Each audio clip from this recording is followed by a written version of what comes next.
유엔이 공고한 세계 종교 간 화합 주간 2013년도 첫 행사를 저희 교회에서 이렇게 하게 된 것을 대단한 영광으로 생각합니다. 우선 저는 오늘 사회를 보겠고요. 진행 순서를 잠깐 말씀드리면은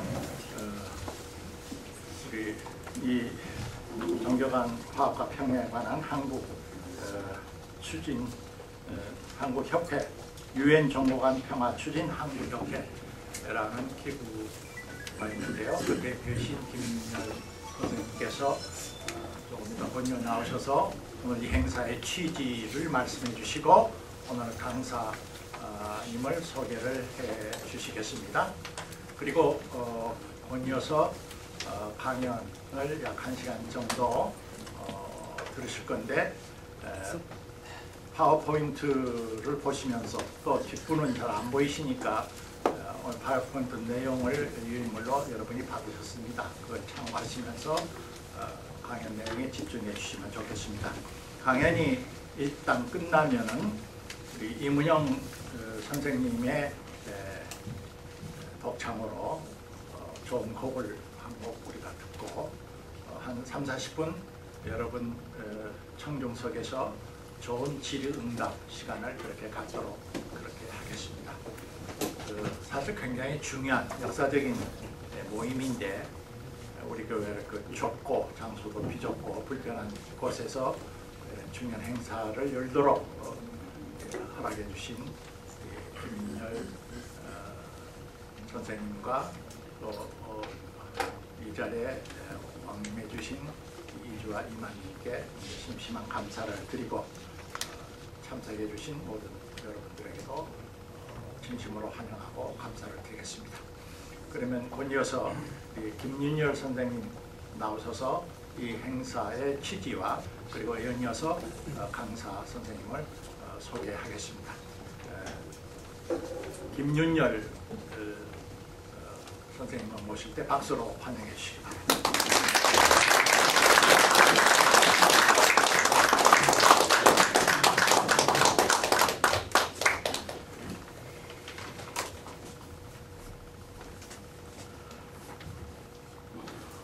오늘 유엔 종교간 평화 추진 한국협회가 주최하는 이 단출한 모임에 동참하시는 여러분께 인사와 환영의 말씀을 드립니다.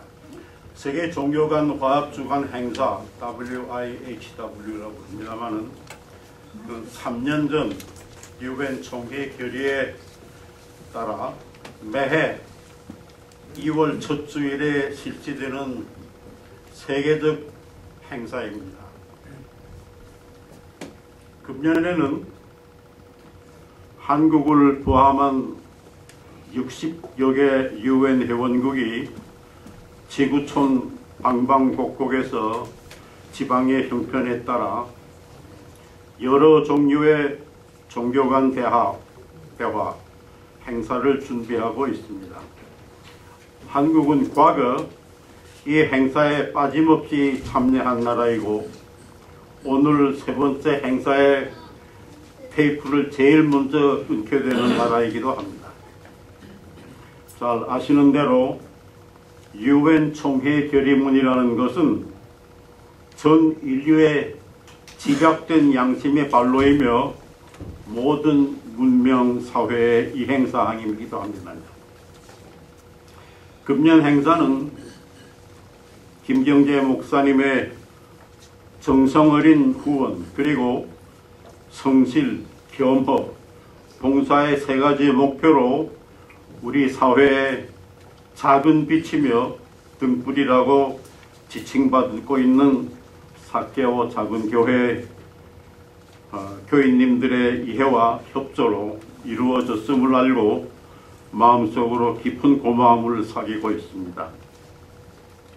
세계 종교 간 화합 행사를 권장하는 유엔의 결의문은 화합을 위한 만남 그리고 대화는 관련된 모든 종교의 예배소에서 거행하도록 특별히 요청하고 있습니다. 그래서 오늘 이 모임을 성사시킨 한국의 사케오 작은 교회는 오늘 행사 기록으로 세계 종교계 여로에서 종교 간 화합에 앞선 모범교회로 알려질 것으로 짐작합니다.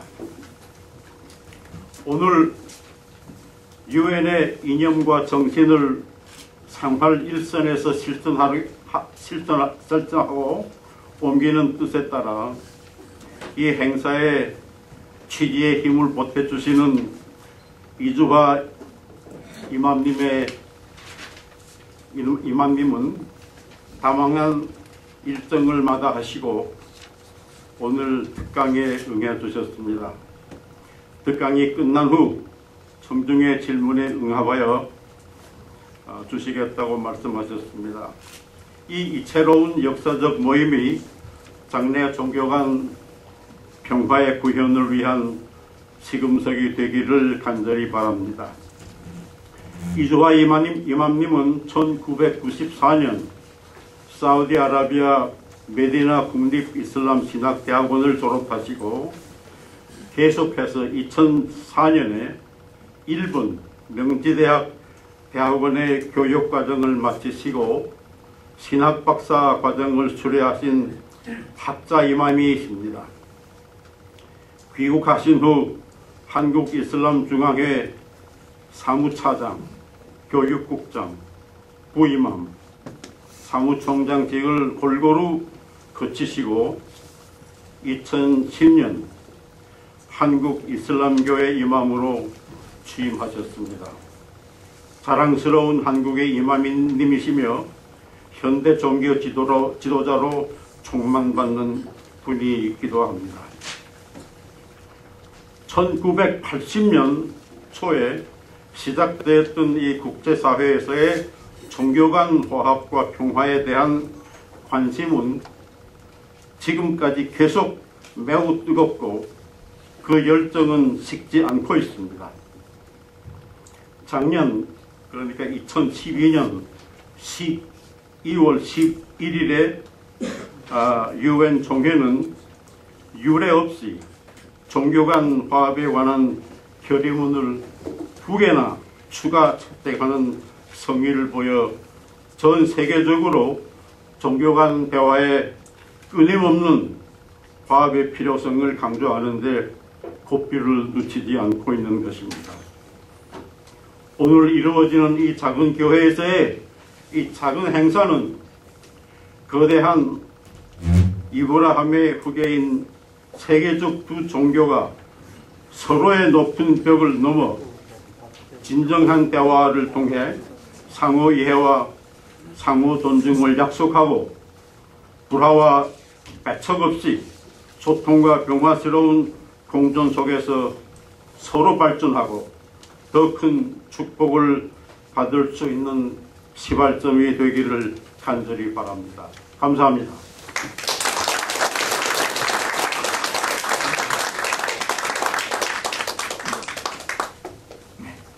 고맙습니다. 그러면 곧 이어서 이주화 이맘님의 중요한 말씀을 듣겠는데, 제가 간접적으로 듣기에 외국에서 여러 가지 행사에 참여하셨다가 귀국하셔서 독감을 앓으시고 며칠 동안 고생을 하셨는데, 오늘 우리 이 시간에 맞춰서 힘있게 떨고 일어나 나오셨습니다. 뜨거운 박수로 여러분이 오늘 강사 이맘님을 맞이해 주시기 바랍니다.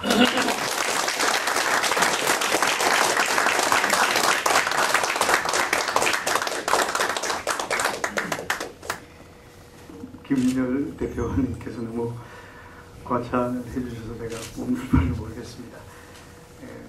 이런 뜻있는 기회에 또 뜻있는 장소에 저를 초청해 주셔서 여러분들과 함께 종교 간 서로 이해와 또 화합을 도모하는 중요한 시간을 주셔서 너무 감사드립니다. 특히 김경재 목사님 여러 가지 이러한 부분에서 제가 많이 배울 것도 있고, 또 김인열 대표님께서도 하고 계신 이런 종교 간 화합 이런 것들이 오늘날 우리 한국 사회에 정말로 요구되는 아주 중요한 일들이라고 생각을 합니다. 여러분들 이런 자리에서 만나 뵙게 돼서 너무 반갑고요. 네, 정말 고맙습니다. 영광스럽습니다. 이렇게 또 강의를 할 수 있는 기회를 주셨어요. 네. 우리 이슬람에서는 이제 이러한 서로 만나는 기회가 있거나 이러면은 이제 그 평화의 인사라는 인사를 나누게 되는데 여러분들 많이 아마 들어보셨으리라고 생각이 듭니다. 우리가 아살라무 알라이쿰이라고 이렇게 인사를 하는데요. 여러분들 조금은 익숙하시죠? 요즘 오늘날 아마 이런 살람에 대한 인사가 한국 사회에서도 이제 워낙 많이 소개되어서 아살라무 알라이쿰 하면서 이렇게 길거리에서 지나가면서 외국인들 이렇게 수염 난 사람 있으면은 인사를 주고받는 것도 볼 수 있는데요. 이러한 것들이 사실 격이 없이 서로 평화를 나누는 정말 좋은 계기가 되었으면 좋겠다는 생각을 한번 해봅니다. 방금 소개받은 저는 한국 이슬람교 이주하 이마입니다. 여러분들 너무 반갑습니다.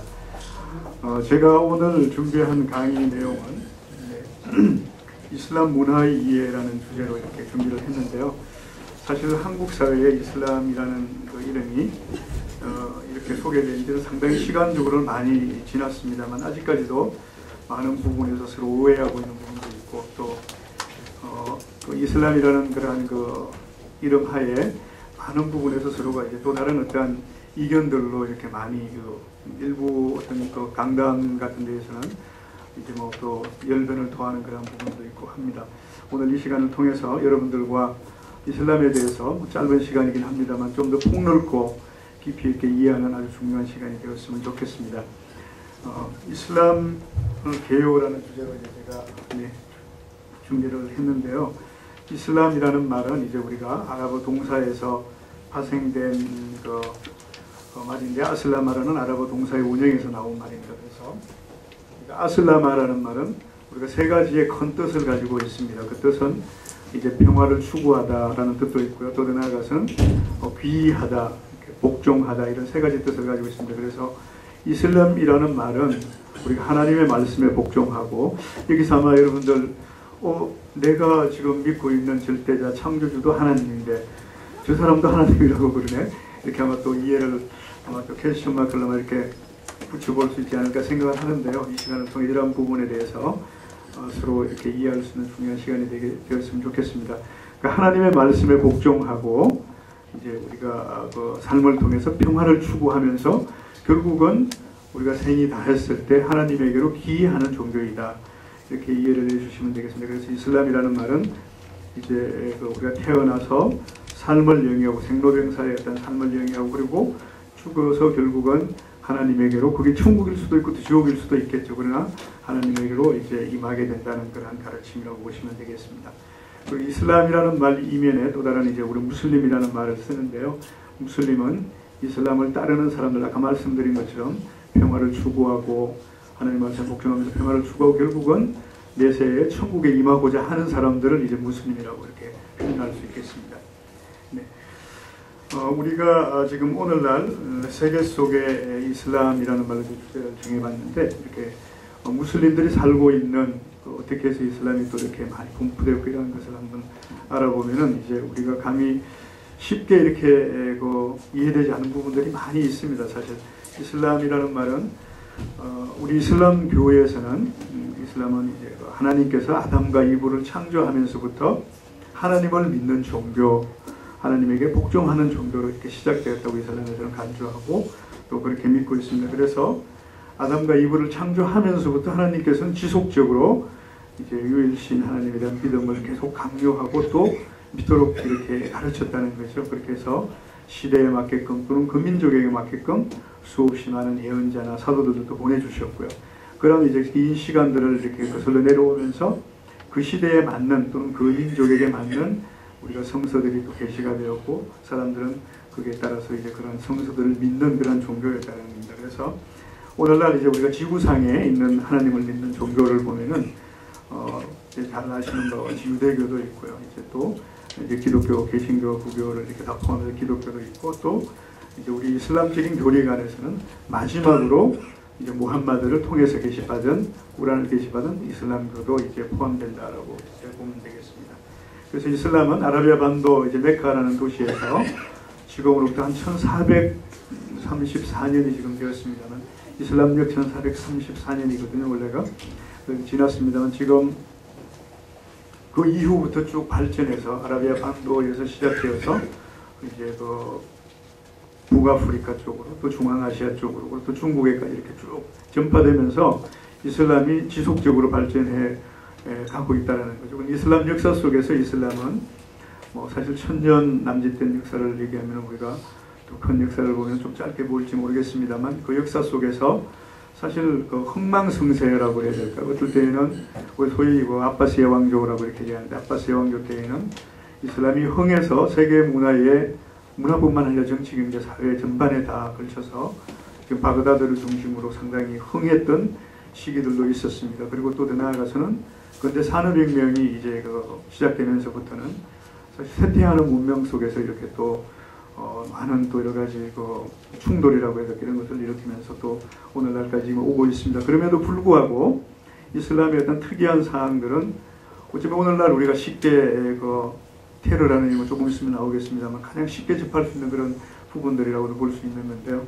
그럼에도 불구하고 이슬람은 수적으로 그리고 또 질적으로 성장하고 있다는 것을 우리가 볼 수 있습니다. 특히 유럽을 중심으로 늘어나고 있는 이슬람 신도 수를 보면 우리가 더 조금은 이렇게 왜 그럴까 우리가 소위 뭐 이런 여러 가지 오해와 또는 편견이라고도 우리는 많은 얘기를 합니다만 그런 속에서 이슬람을 믿으면 안 될 것 같은데 사람들이 그런 우리가 감히 이렇게 이성적으로 받아들일 수 없는 그런 종교라면은 오늘날에 그러한 것들이 이렇게 축소되고 그 규모가 또는 더 나아가서 이제 그 종교적으로 어떤 힘을 발휘할 것이 아니라 이렇게 소멸해야 되는 그런 종교여야 될 텐데도 불구하고 오늘날에 이렇게 늘어나고 있는 것은 무슨 일인가 이런 부분에서 한번 생각해 볼 수 있는 기회가 될 수 있을 것 같습니다. 그래서 오늘 우리가 소위 그 세계 무슬림 인구라고 이렇게 표현하면은 이슬람 세계에서는 17억이라는 말, 저는 여기 17억이라고 이렇게 표현을 했습니다만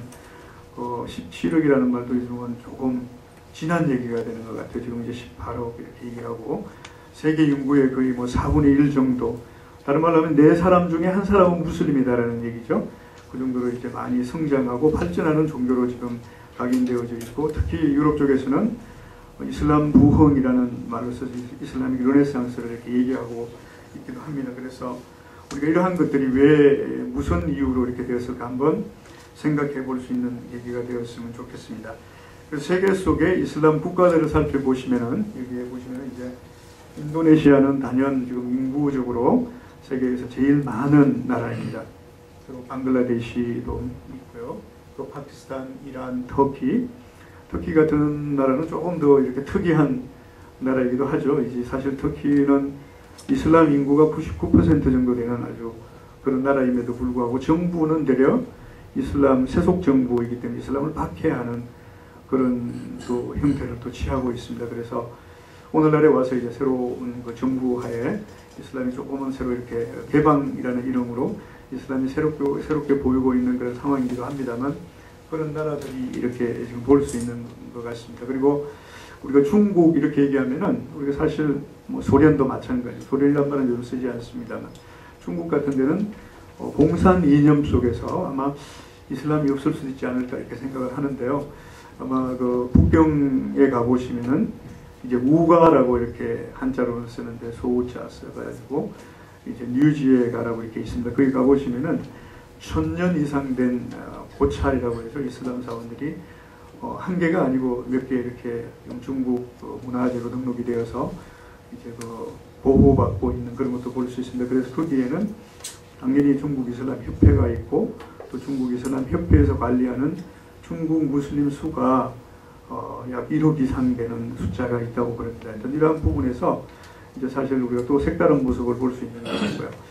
중앙아시아 같은 데에도 실제적으로 그 소련이라는 1990년대 초반에 소련이 붕괴되면서 이제 소련이라는 말은 없어졌습니다만 소비에트 연방에 이렇게 묶여져 있을 때에는 거기에 이슬람이 있다고 아무도 생각을 하지 않았던 것 같아요.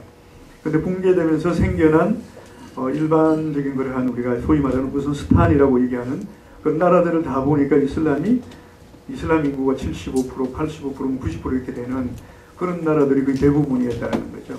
이제 그러한 것은 이제 우리 역사 속에서 어떤 사상이나 이념, 또는 어떤 그런 전반적인 어떤 것들이 아무리 이렇게 이제 누르고 해도 이슬람이 없어지지 않고 그대로 또 지켜져 오고 있었다라는 것을 이제 반증해 주는 계기라고 볼 수 있겠습니다.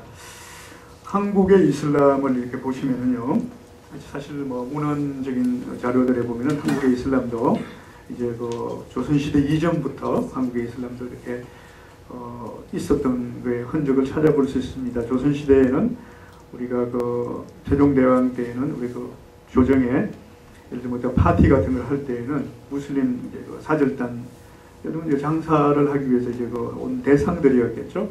오늘 그 사람들에게 이렇게 꾸란을 읽을 수 있는 그런 장소도 마련해줬던 그런 것도 있고, 또 연회를 할 때 당연히 꾸란을 읽도록 이렇게 배려도 했던 그런 흔적들이 이렇게 나타나고 있습니다. 그리고 또 더 나아가서는 예배를 근행할 수 있게끔 예당이라고 해서 또 예를 갖출 수 있는 그런 장소도 배려했던 게 있고, 그런데 한국에 사실 그 당시에 뭐 유교를 이렇게 아주 가장 중요한 등목으로 삼고 있었던 시기고 이렇게 했기 때문에 이슬람이 이렇게 그 다음 세대로 연결되어서 발전되지는 못했었어요. 그래서 이슬람은 끝나고, 사실 이슬람이 한국에 본격적으로 시작된 것은 6.25 동란 때 아까 말씀드린 터키에서 온 군인들에 의해서, 사실 터키 군인들도 이슬람을 전파하기 위해서 온 건 아니었어요. 전쟁터에서 자기들이 이제 전방에 가서는 전쟁을 하고 또 후방에 이렇게 좀 쉴 때에는 천막 속에서 예배를 건행하고 이렇게 하는 것이 일반적인 나름대로 어떤 형태였는데, 그때 이제 고아들을 이제 가르치고 또 군목들의 일부가 이슬람에 입교하고 이렇게 하면서 이슬람이 이제 처음으로, 저희 한국 이슬람교에서는 1955년도로 이렇게 삼고 있습니다만, 처음으로 이슬람이 전파되기 시작했다라고 이렇게 저희는 삼고 있습니다. 그래서 터키 군들이 돌아가고, 그 당시에 이제 전쟁이 이제 휴전되면서 터키 군들이 돌아가고 남아있던 군목들이 이제 이슬람을 조금씩 그 당시 입교했던, 군목이 아니고 이제 그러니까 군무원이라고 그러죠. 죄송합니다. 제가 군목이라고 말씀을 잘못 드린 것 같고요. 이제 군무원들이 입교한 군무원들이 이슬람을 사실 뭐 신앙적인 이런 부분보다는 이제 그 사람들이 좋은 모습을 보여주고 모범을 보였던 것을 이렇게 추종했던 그런 상태가 더 컸었던 것 같아요. 그래서 그런 분들이 그런 그 명맥을 유지했었던 거죠. 근데 우리가 역사적으로 이제 그러한 우리나라가 이제 60년대, 70년대를 이렇게 거쳐가면서 사실 그 이슬람 종교적으로 봤을 때는, 우리 교단적으로 봤을 때는 정말 어떤 획기적인 어떤 그 정부의 혜택이라고도 볼 수 있었는데요. 그 역사적인 어떤 사건 이런 것들이 아주 이슬람을 발전시킬 수밖에 없었던 역사적인 그런 사건들이 있었습니다. 그게 여러분들께서도 아마 잘 아실 것 같은데요. 아직까지 역사적으로 남아있는 그런 흔적들이니까요. 거기 보면은 우리가 5.1 파동을, 이제 석유 파동을 두 차례 걸쳐서 겪게 되고요. 그리고 또 더 나아가서는 이제 7, 80년대, 60년대 말부터 쭉 시작되었던 겁니다만, 중동붐이라는 아주 획기적인 사건을 맞이하게 됩니다. 그렇게 맞이하면서 우리 정부가 이제 석유 문제를 이러한 것을 해결하고자 했을 때 실제 해결할 수 있는 방법은 아무것도 없었다고 그럽니다. 그 당시에 외교가 이렇게 뻔하게 외교가 중동 이슬람 국가들과 한국 정부가 외교적으로 이렇게 맺어져 있었던 그런 것도 없었고, 또 그렇다고 해서 이렇게 중동이 한국 이슬람을 보는 눈이 특별히 해가지고 뭔가 배려할 수 있는 그런 것도 없었고요. 그러다가 보니까 우리 정부에서 할 수 있는 것은 이슬람을 이용하는 것밖에 없었어요. 그래서 그 당시에 이제 정부에 의해서 재단법인 한국이슬람교라는 이름이 1967년도에 이제 정부 주도하에 만들어지고, 그리고 또 더 나아가서는 박정희 대통령 시절이었는데, 지금 이제 제가 이제 몸담고 있는 그 성원이기도 합니다만, 서울중앙성원 부지 1,500평을 박정희 대통령이 우리 재단법인에 하사를 하게 됩니다. 한국이슬람교 선물을 준 거예요. 이제 성원을 지어라고. 이제 그러한 역사적인 사건들이 이제 하나씩 기록되기 시작하니까, 이제 사실 그걸 계기로 해서 한국 정부에서는 이제 석유도 이렇게 그 중동 국가에 가서 이슬람권에 가서 이제 사우디아라비아 특히 갔었습니다만, 석유 수급하는 방법도 찾게 되고, 또 더 나아가서는 이제 그 한국에 이슬람 성원이 없고 한국에 무슬림들이 예배를 건행할 데가 없다라는 걸 계기로 해서 이제 그쪽에서 이제 대거 모금 운동까지 하게 되는 이제 그런 역사적인 결과를 맞이하게 됩니다. 그래서 1976년도에 서울중앙성원이 지금 있는 서울중앙성원이 만들어지고 이제 또 더 나아가서는 중동 이슬람 국가들이 한국에도 이슬람이 시작되었다라는 아주 어떤 그 대대적인 어떤 그 변화를 가져오게 된다. 그러다가 보니까 76년도부터 이제 중동에 나가는 사람들은 서울중앙성원에서 이제 그 계획적인 교육을 받게 되고요. 그렇게 해서 많은 사람들이 하루에 300명씩 교육을 받고 입교를 하는 그런 또 기현상까지 일어나는 계기도 마련되었었습니다. 그러다가 보니까 사실 86년도가 되었을 때 76년부터 86년도까지 약 10년 동안에 이슬람 국가들이 한국에 이제 그 어쩌면은 이렇게 경주하듯이 이슬람 성원을 건립하고 무슬림들에게 어떤 특별한 혜택을 주는 정부하고 우리 정부하고 좋은 관계를 유지하기 위해서 어떤 러브콜을 보내고 하는 그런 계기를 마련하게 됩니다. 그래서 76년도에 서울중앙성원이 세워지고 부산에는 리비아 정부에서 그리고 또 전라도에 있는 이제 그 전주에는 이집트에서 그리고 또 경기도 광주에는 쿠웨이트에서 이렇게 이제 막 순차적으로 그 10년 사이에 약 5개의 이슬람 성원이 만들어지고 또 신도수도 약 3만 5천 명까지 이렇게 86년도가 되면서 많이 이렇게 늘어나는 이런 그 상황을 맞이하게 되었습니다. 사실 이제 그러한 것들이 우리가 신앙에 입각해서 3만 5천 명이면 늘어난 3만 5천 명이면 엄청난 숫자라고 볼 수 있을 텐데요.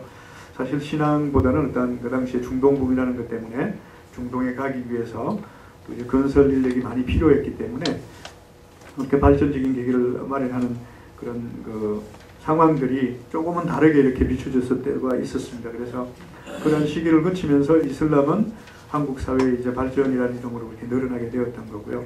86년도에가 되었을 때는 이제 전국에 이슬람 성원 숫자가 5개가 만들어지고 그리고 이제 신도수도 3만 5천 명에 이르는 이런 상황이 되었습니다. 근데 그게 계속 유지되었으면 참 좋았을 텐데 이제 중동붐이 좀 시들해지고 우리 경제가 이렇게 사실 좀 발전되면서 종교적인 어떤 기대라고 해야 될까 그런 것이 많이 시들해진 그런 상황이 되었었습니다. 그런데 또 다시 이슬람 우리 이제 교단적인 측면에서 봤을 때에는 새로운 또 발전의 계기를 맞이할 수 있는 아주 중요한 이렇게 이정표가 또 만들어졌었습니다. 이게 뭐였느냐면은 여러분들도 잘 아시겠지만 90년대 초반부터 외국인 근로자들이 이제 코리안 드림이라는 이름을 해가지고 대거 또 이제 한국으로 많이 들어오게 됩니다. 그래서 사실 물론 이제 중국이나 이슬람과 무관한 나라에서도 많이 들어왔습니다만 이슬람 국가에서도 그 당시에 한국에 들어온 외국인 근로자들이 약 10만 명 가까이 이렇게 지금도 10만 명이 있습니다만 많을 때는 15만 명까지 이렇게 한국에 들어오는 그런 계기가 마련되었었고요. 이런 걸로 인해 가지고 오늘날 이제 지금 외국인 근로자들이 힘을 실어줌으로써 전국에는 사실 이슬람 성원 규모를 갖춘 이슬람 성원은 전국에 10개가 있고요. 그리고 또 우리가 이제 무살라라고 이렇게 얘기하는데 예배를 건행할 수 있는 작은 이제 장소를 임대를 하거나 또는 건물을 조금만 더 사거나 이렇게 예배소로 쓰여지고 있는 것은 지금 40여 개 이렇게 운영되고 있습니다. 그 전국에는 내외국인 무슬림 수를 이제 총 다 합치면은 약 한 13만 5천 명, 조금 변수는 있을 수 있겠습니다만 지금 그렇게 한국에 무슬림들이 있습니다. 여기 보시면은 전국에 있는 이슬람 성원들 그림을 이렇게 보시면은요, 이 서울 중앙 성원이 있고요. 그리고 옆에 이제 부산 성원, 그리고 또 광주 성원, 그리고 안양 성원, 전주 성원 이런 성원들 이외에도 지금은 이제 그 전국에 있는 대도시를 중심으로 그 성원들이 다 만들어져 있고 예배를 건행할 수 있는 이제 준비가 되어 있습니다. 다음 그림은 이제 서울 중앙 성원에서 이제 금요일 날 저희가 합동 예배를 건행하거나 또는 축제 예배, 이더 예배라고 부르는데요. 축제 예배 때 모여서 이렇게 예배를 건행하고 지금 이제 서로 이렇게 인사들을 하고 있는 그런 광경입니다. 네. 이제 그 다음에는 오해받는 종교 이슬람. 여러분들께서 아마 가장 많이 접할 수 있는 그런 말들인 것 같습니다. 여러분들 알라 신교 요즘은 이제 언론들이 우리 교단에서 지속적으로 한 10년 이상 이렇게 이제 모니터링을 하고 이렇게 하면서 이제 많이 이제 변화된 모습이라고 볼 수 있습니다만 요즘은 이제 알라 신교라는 말은 많이 안 쓰는 것 같아요. 이제 알라라고 하거나 또는 뭐 하나님이라고 하거나 또는 신이라고 표현을 하거나 이슬람교에서 믿는 신 예를 들면은 뭐 하나님이라고 하는 이렇게 표현하는 게 많이 늘었는데 아직까지도 일부 이렇게 그 종단 같은 데서 이렇게 만드는 이제 매거진이나 이런 데 보면은 아직도 알라신이라고 쓰는 것들을 볼 수 있습니다. 그러나 그 이슬람이라는 말이 가장 정확한 표현이고요. 이슬람에서는 이제 특정한 그 마호메트 교회를 예를 들면은 어떤 이 사람을 이름 지어서 이렇게 이제 부르지는 않는 게 가장 바람직한 그 이슬람 종교에 대한 표현법이라고 이렇게 가르치고 있습니다. 네. 그리고 이제 그 다음에는 한순행 칼, 한순행 꿀이라는 말 여러분들 많이 들어보셨죠? 사실 우리 이러한 말의 이면에는 우리가 여러 가지 역사성이나 시대적인 배경 같은 걸 한번 비교해보는 게 상당히 좋을 것 같은데요. 우리가 아라비아 반도에서 지금으로부터 1400여 년 전에 이슬람이 시작되었는데 그 당시 아라비아 반도는 우리가 약육강시 사막을 중심으로 이제 오아시스에서 또 오아시스로 이렇게 이동해가면서 이렇게 양을 치고 이제 목축업을 하는 또 이제 대상을 이끌고 이제 다니면서 생업에 종사하는 게 가장 기본적인 형태였다고 그럽니다. 그렇기 때문에 그 당시에 오아시스를 소유했던 부족은 그 오아시스를 지키기 위해서 그 사람들이 가지고 있던 종교와 상관없이 그 이전에도 뭐 기독교도 유대교도 다 있었으니까요. 그 종교와 상관없이 오아시스를 중심으로 이제 다양한 그런 이런 그 자신들의 어떤 생업을 위해서 경제 활동을 했던 것이 이제 가장 기본적인 경제 형태라고 이렇게 가르칩니다. 그래서 우리가 칼을 가지고 또는 활을 가지고 자신들의 부족을 지키고 보호하는 것은 이제 가장 기본적인 어떤 그 삶을 유지하기 위한 형태였다고 그러는 거죠. 그렇기 때문에 이슬람뿐만 아니라 이슬람이 노래했을 때에도 당연히 우리가 자기들의 부족을 지키고 예를 들면은 오아시스를 이제 지키기 위해서 그래야만이 물을 마시고 살 수 있기 때문에요. 그런 형태였다라고 그러는데 그러한 그 사회에서 이슬람이 시작되면서 변화를 가져왔던 것이 아주 돋보이게 변화를 가져왔던 것이 크게 세 가지가 있었습니다. 여러분들이 한번 이렇게 비교를 해보시면 좋을 것 같아요. 그 이슬람 이전에 이제 종교적인 어떤 색채가 두드러지게 나타나지 않은 그 시대에는 약육강식의 시대였기 때문에 강한 부족이 약한 부족을 이렇게 갈취하고 이렇게 죽일 수 있는 예를 들면 우리가 그 침략을 하게 되면 자연스럽게 그런 것이 나눠지는 그 남자들은 다 죽이고 예를 들면 여자들은 뭐 신이나 몸종으로 자연스럽게 이렇게 이제 예속되고 그리고 이제 가축이나 이런 어떤 전리품으로 이렇게 이제 포함되는 이런 것이 가장 기본적인 이제 전쟁 풍속도였다고 그렇게 얘기를 합니다. 그 당시에. 근데 이슬람이 시작되면서 사실 그 당시에는 이런 전쟁 풍속도를 이제 완전히 바꿔주는 계기를 마련하게 됩니다. 그게 무엇이냐면은 꾸란이 계시되었기 때문에 제시하는 게 있었어요. 이제 우리가 그걸 보통 일반적으로 이슬람에서 말하는 샤하다라고 그러는데 라 일라하 일랄라라는 말을 하면은 형제가 되는 거였습니다. 그게 무슨 얘기냐면은 하나님 이외에는 그러니까 알라 이외에는 어떠한 것도 믿음의 대상이 아니다. 오직 유일하신 하나님만 믿습니다라고 하면은 어떤 형태에 있던 사람이든 간에 이제 무슬림 형제가 되었던 거죠. 그렇기 때문에 자신의 재산을 보호할 수 있고 또 가족을 보호할 수 있고 또 어떠한 불이익도 당하지 않은 상태에서 함께 살 수 있는 계기를 마련했다라는 겁니다. 근데 이전에는 예를 들면 라일라 하일랄라 이런 거 상관없이 이제 당연히 예속되는 거기 때문에 이제 죽임을 당했지만 이러한 것이 이제 이슬람에서 보여준 어떤 새로운 모습이었던 거라고 볼 수 있습니다. 그래서 라일라하 일랄라를 하면은 형제가 되어 같이 살 수 있었고요. 그러니까 라일라하 일랄라를 하지 않더라도 이슬람에서 선택할 수 있는 두 가지를 더 줬었습니다. 그게 뭐였느냐면은 점령당했기 때문에 그곳에 살려면은 만약에 초토세를 뭐 인두세라고도 합니다만 세금을 내라고 그랬었어요. 네. 근데 그 세금이 그 당시에 이제 비잔틴 지배하에 있었던 아랍인들이었기 때문에 그리고 또 예멘이나 이렇게 또 아비시니아 지역에서 이제 그 기독교의 지배를 받았던 아랍인들이었기 때문에 그때 거둬들인 세금에 비했을 때 아주 적은 양이었기 때문에 사람들이 그냥 이슬람을 그러니까 라일라하 일랄라를 하지 않아야 될 이유가 하나도 없었다고 그럽니다. 그래서 거의 대부분 사람들이 자연스럽게 그러니까 라일라하 일랄라를 하지 않았다고 하더라도 자기의 그 오아시스를 지키고 가족들을 지키면서 거기서 세금을 내면서 살고자 했다라는 거죠. 그렇기 때문에 이슬람이 쉽게 이렇게 발전해서 나갈 수 있었던 것 같고요.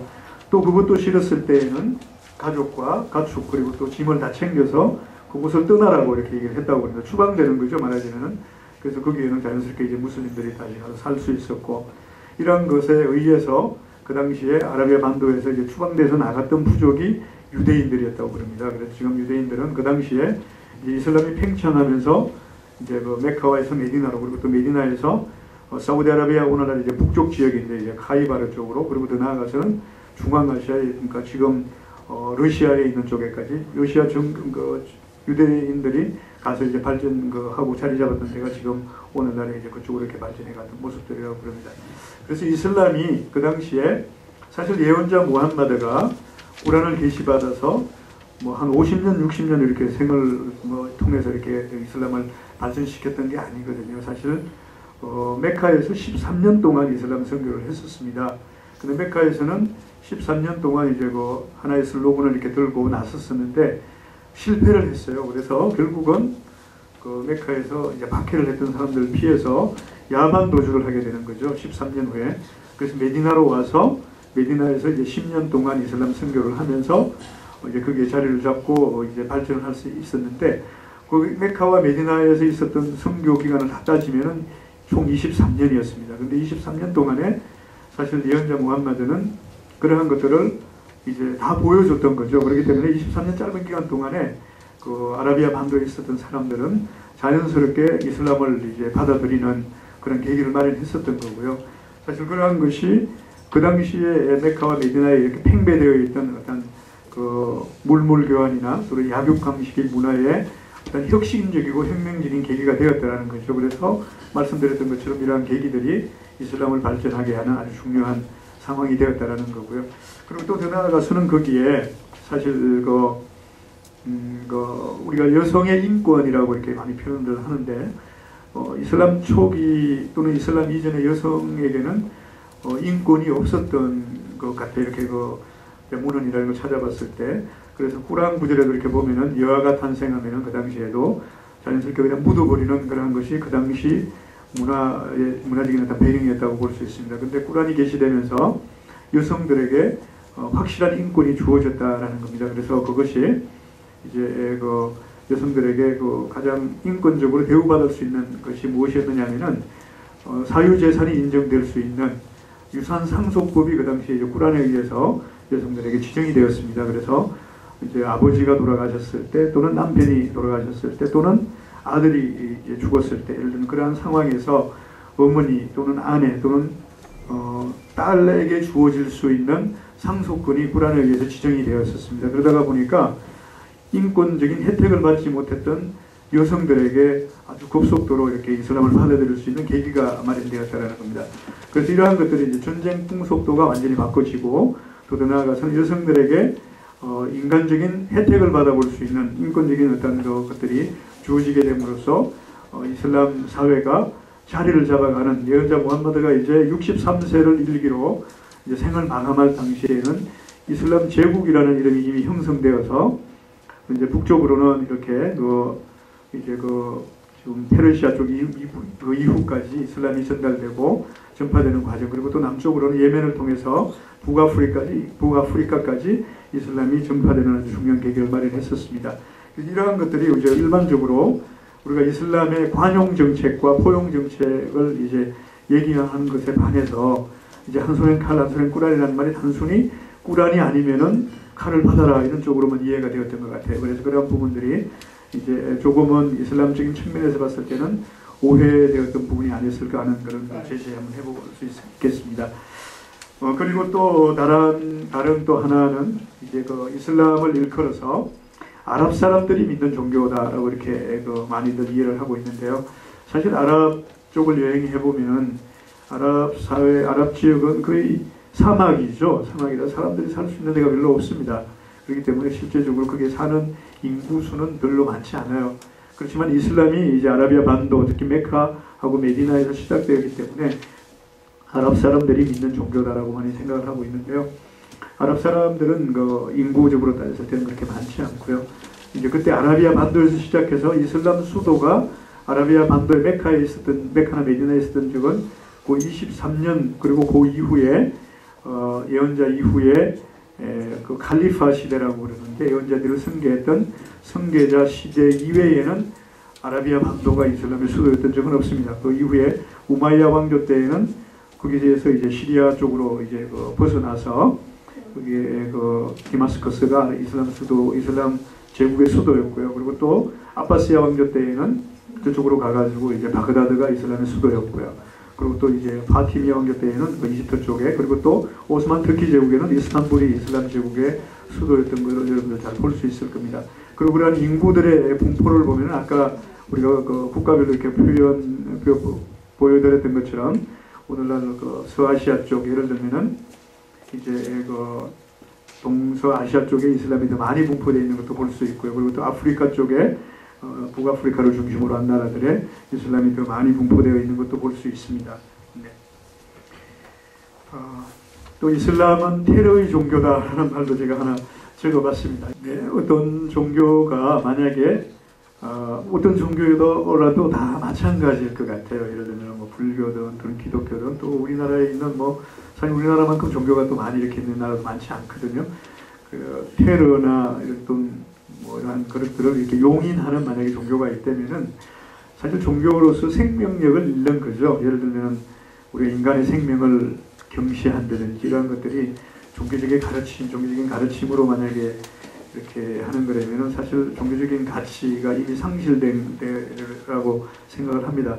이슬람도 마찬가지입니다. 그래서 이슬람도 꾸란에 의하면은 우리가 무고한, 그러니까 아주 올바른 한 사람을 죽이는 것은 그 민족을 다 죽이는 게 같다라고 할 만큼 사람의 생명을 아주 중시 여깁니다. 그래서 그러니까 정당하지 않은 살인은 어떤 것도 허용되지 않는 것이 이슬람의 가르침이고요.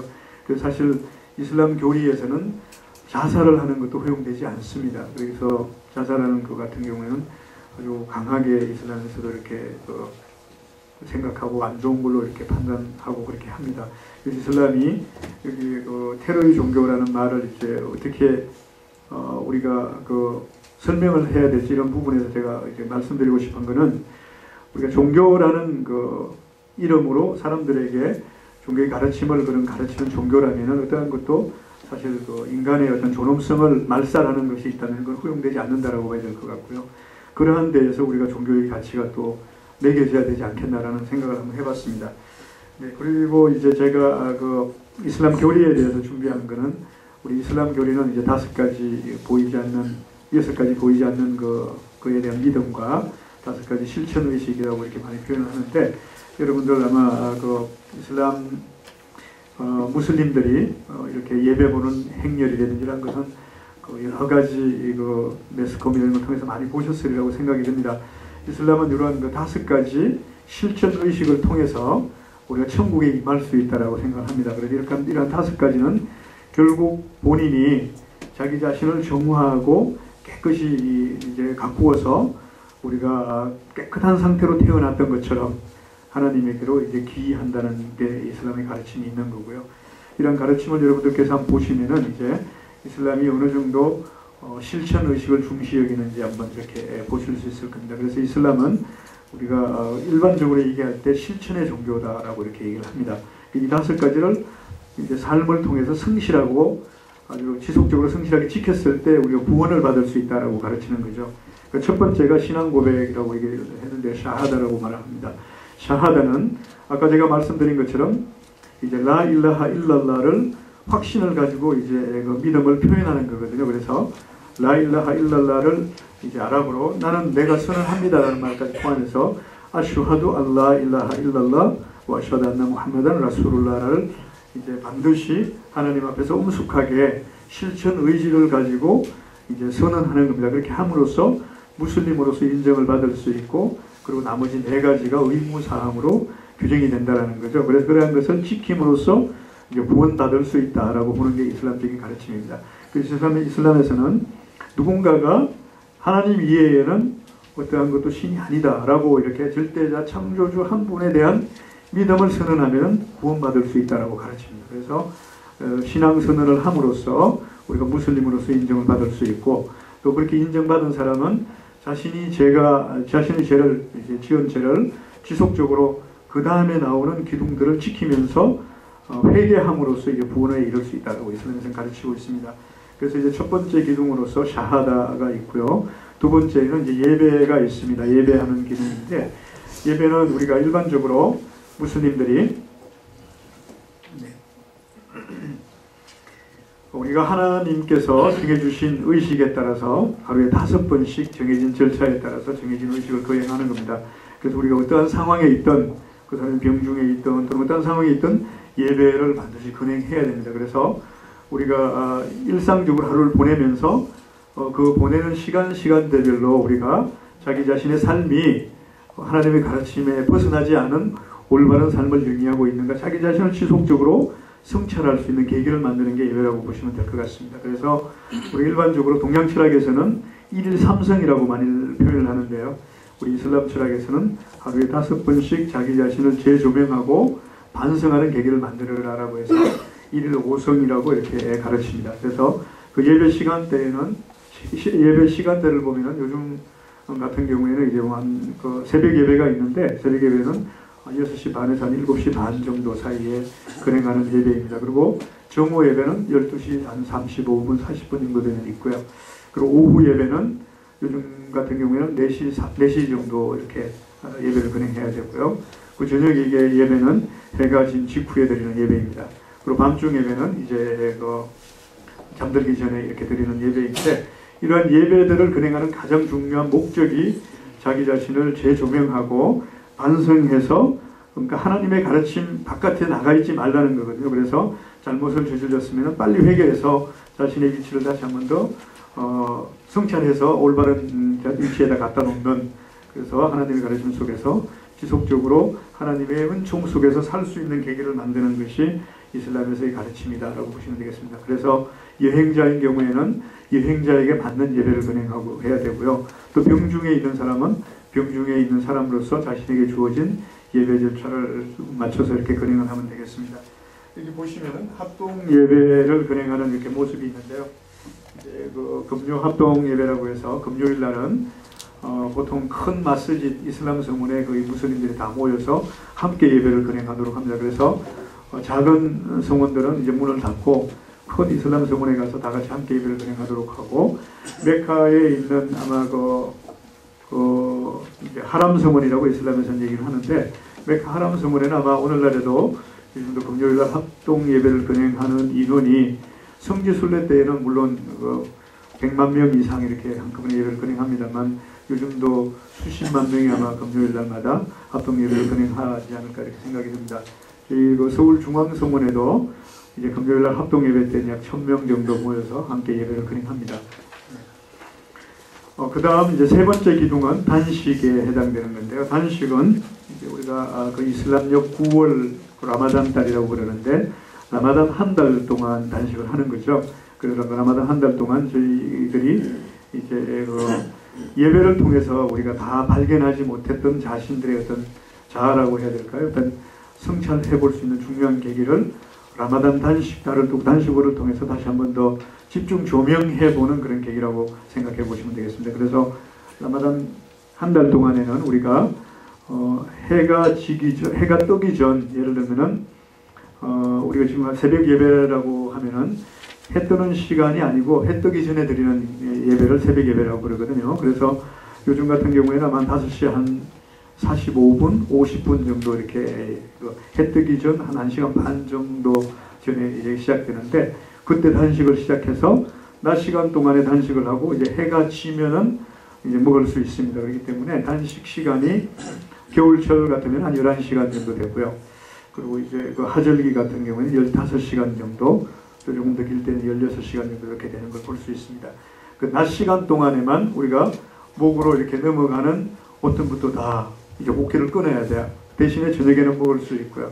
그 낮에 이제 단식을 하면서 우리가 자기 자신의 어떤 그 중요한 어떤 자기 자신을 성찰해 볼 수 있는 계기를 마련하는 건데요. 단식을 하는 가장 중요한 이유는 우리가 자기 자신을 세 가지 측면에서 재조명해 볼 수 있는 계기를 마련하는 데 단식의 의미가 있습니다. 그 첫 번째는 우리 자기 자신의 정신적인 부분을 다시 한 번 더 재조명해 보는 거죠.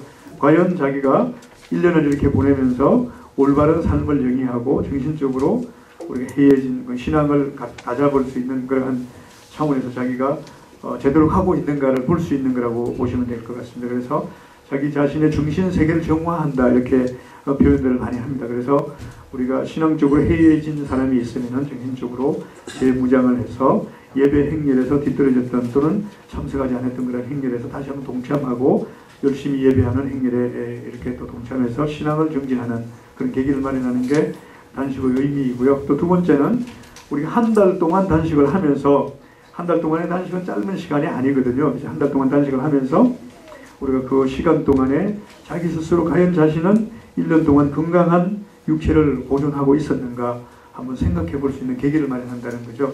그래서 만약에 단식을 시작했다가 한 달이 다 가기 전에 이제 자기 건강이 허락하지 않아서 단식을 못 한다면은 중단하고 건강이 회복되었을 때 또 다시 해야 돼요. 그렇기 때문에 자기 자신의 건강을 재조명해 볼 수 있는 중요한 계기를 마련할 수 있다고 볼 수 있습니다. 그러면서 마지막으로는 자신의 물질 세계를 정화하는 차원에서 이것도 접근해 볼 수 있습니다.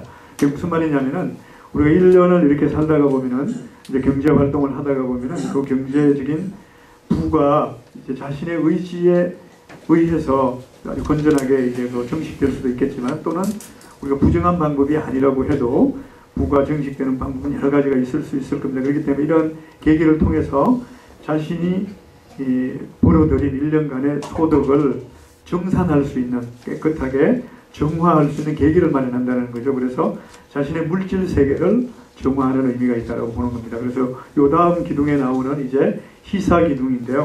그래서 같이 말씀을 드리면은 그래서 우리가 1년을 정산을 했을 때 물질적으로 이제 그 순수 자기 1년 정산하고 가족을 부양하고 남은 순수 저축액이 생겼을 때 순수 저축액이 없으면 그건 좀 다른 거겠죠.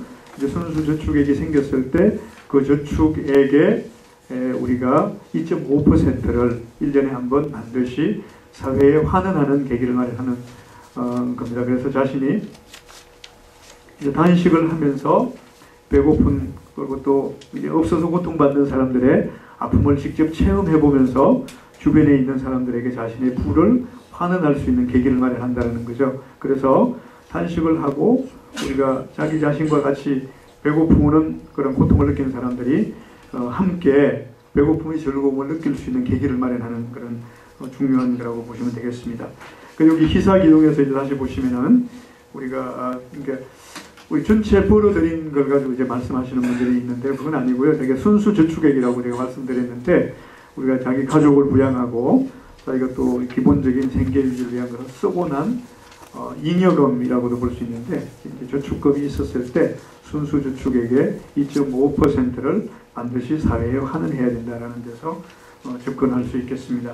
그래서 여기 보시면은 그 예언자 무함마드의 하디스에는 이웃이 굶는 것을 알면서도 편안히 잠자리에 들어갈 수 있는 사람은 진실한 믿음을 가진 자가 아니다 이렇게 이슬람에서 가르치고 있습니다. 그래서 우리가 이제 부자는 부자로서 그리고 가난한 사람은 가난한 사람이라고 해서 잉여금이 없을 수는 없는 건 아니거든요.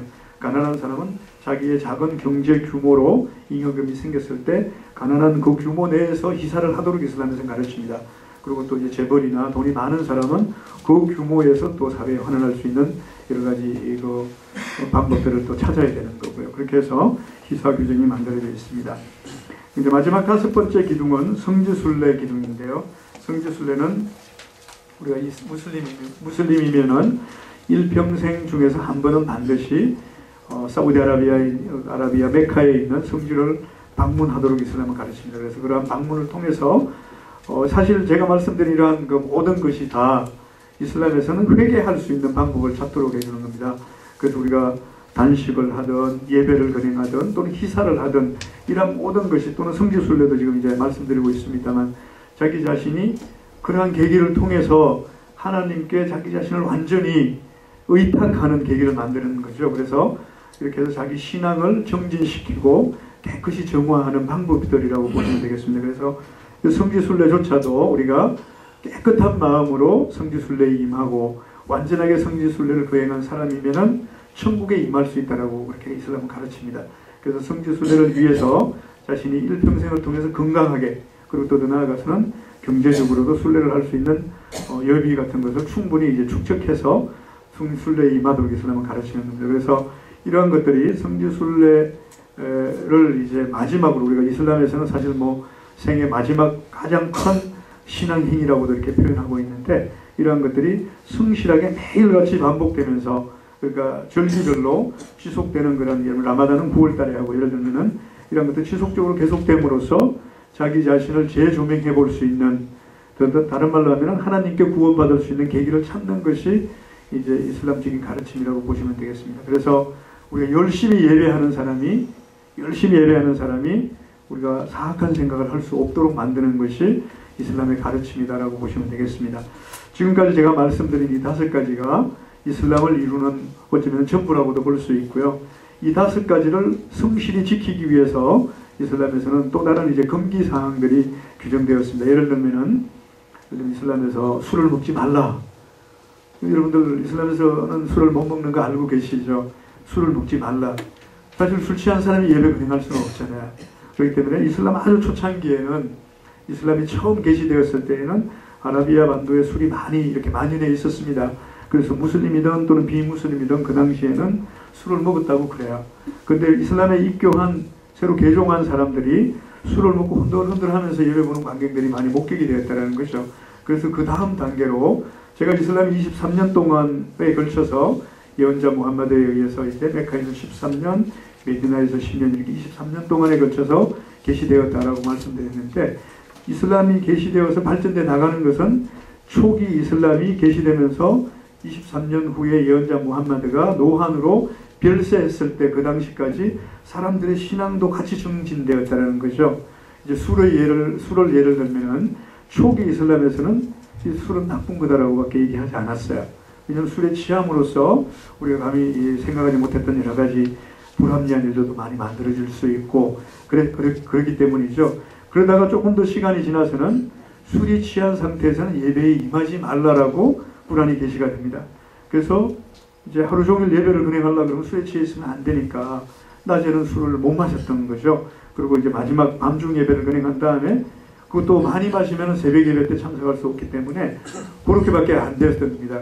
그래서 메카에서 메디나로 이주한 다음에 23년이 거의 다 흘러갔을 때 예언자께서 이제 마지막 이제 그 술에 관한 계시를 또 받게 됩니다. 그게 술은 나쁜 거다. 사탄이 하는 거니까 하지 말라. 이렇게 나왔던 겁니다. 그래서 술이 이제 금기사항으로 규정이 되었던 거죠. 그래서 술이나 도박이나 그리고 뭐 이제 돼지고기나 이런 부분 전반적인 것들이 사람들의 삶을 황폐하게 하고 또 더 나아가서는 우리 종교적인 어떤 그 마음을 없애버리는 그런 그 계기를 만든다라는 거죠. 그렇기 때문에 그러한 차원에서 이슬람이 이제 교리적으로 하나씩 정립이 되기 시작했고 그러한 것들이 지금까지 이제 교리로 지켜지면서 내려오는 겁니다. 그 외에도 이제 그다음 아까 여기 그림이 넘어가 버렸네요. 여기 보시면은 사우디아라비아 메카에서 예배하는 그 광경이 있는데요.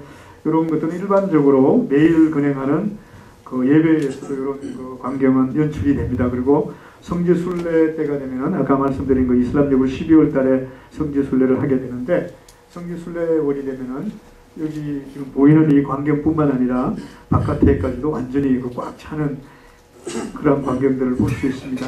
그래서 많이 모일 때에는 300만 명 정도가 예배에 임하고 또 성지순례를 하는 걸로 이렇게 사우디 정부는 이제 통계를 내고 있습니다.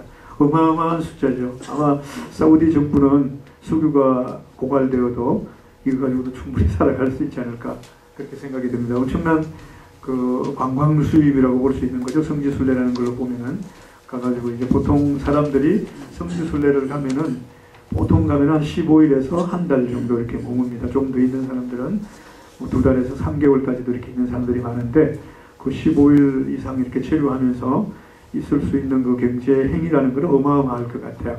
이런 것들이 지금 사우디에서는 매일같이 반복되면서 이렇게 그 지속된다는 걸 볼 수 있겠습니다. 네. 그리고 이슬람에서는 이건 이제 간단하게 이제 말씀드리도록 하겠습니다.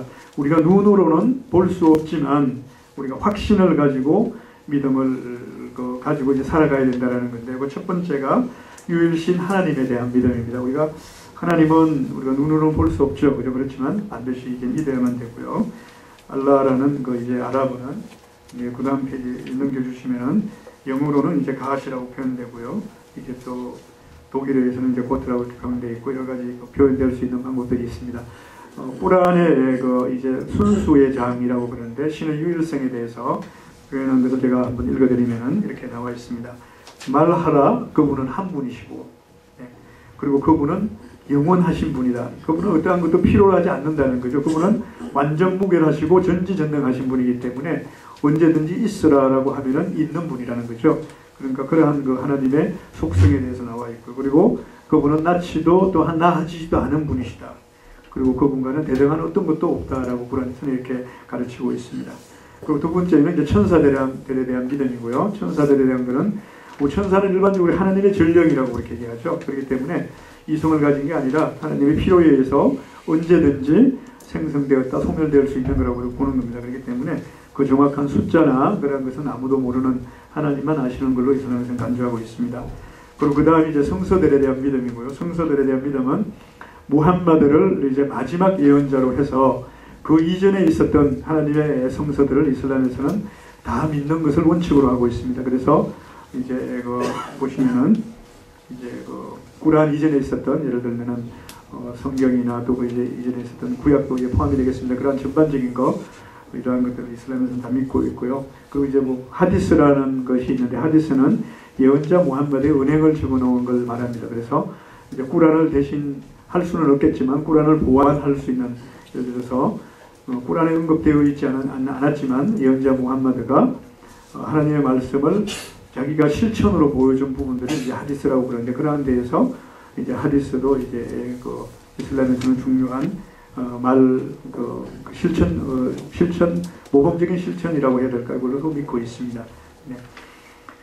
그 다음에 보시면은 이제 성서를 받은 예언자들을 보면은 꾸란에는 사실 25명의 예언자들에 대해서 이제 이름이 언급되어 있는데요. 그 중에서 보시면은 가브리엘 천사를 통해서 받은 계시들이 모세에게는 구약이 계시되었고, 다윗에게는 이제 시편이 계시되었고, 예수에게는 신약, 그리고 또 무함마드에게는 꾸란이 계시되었음을 알 수 있습니다. 이러한 것이 이슬람적인 가르침으로 지금 이제 신앙의 한 부분으로 믿어지고 있습니다. 그리고 꾸란에 언급되어 있는 25명의 예언자들을 보시면은 쭉 이렇게 아마 여러분들 아주 익숙한 그런 예언자나 사도들이라고 이렇게 보실 수 있을 것 같습니다. 네. 그리고 그 다음에 이제 최후의 심판일에 대한 믿음인데요. 최후의 심판일은 우리가 사실 언제일지는 모르지만 그날은 반드시 도래한다라는 일단 이제 믿음의 확신을 가지고 이슬람에서는 믿도록 가르칩니다. 그래서 우리가 최후의 심판일을 기다리는 무슬림의 자세는 아까 말씀드린 것처럼 어느 날 이제 갑자기 도래했을 때 후회하지 않게끔 예배를 은행하고 단식을 하고 또 더 나아가서는 가르친 하나님의 계율을 그대로 이제 지키도록 가르치는 게 이슬람적인 가르침이라고 보시면 되겠습니다. 그리고 마지막 6번째 믿음은 정명에 대한 건데, 우리가 일상의 삶에서 최선을 다하고 그 이후에 주어지는 삶은 그 이후에 주어지는 것은 하나님께서 정해주신 운명이다라고 받아들이는 것이 이슬람에서 의미하는 정명입니다. 이렇게 말씀드린 제가 5가지 실천 의식과 그리고 또 6가지 보이지 않는 것에 대한 믿음의 확신이 이슬람을 이루는 전부이고, 이러한 삶을 무슬림들은 일상의 삶을 통해서 실천하기 위해서 살아가는 사람들이라고 보시면 되겠습니다. 지금까지 제가 전반적으로 이슬람의 교리에 대해서 말씀드렸습니다. 지금부터는 여러분들께서 다른 프로그램이 있다고 말씀을 꼭 하고 질문을 받는 시간을 갖도록 하겠습니다. 고맙습니다.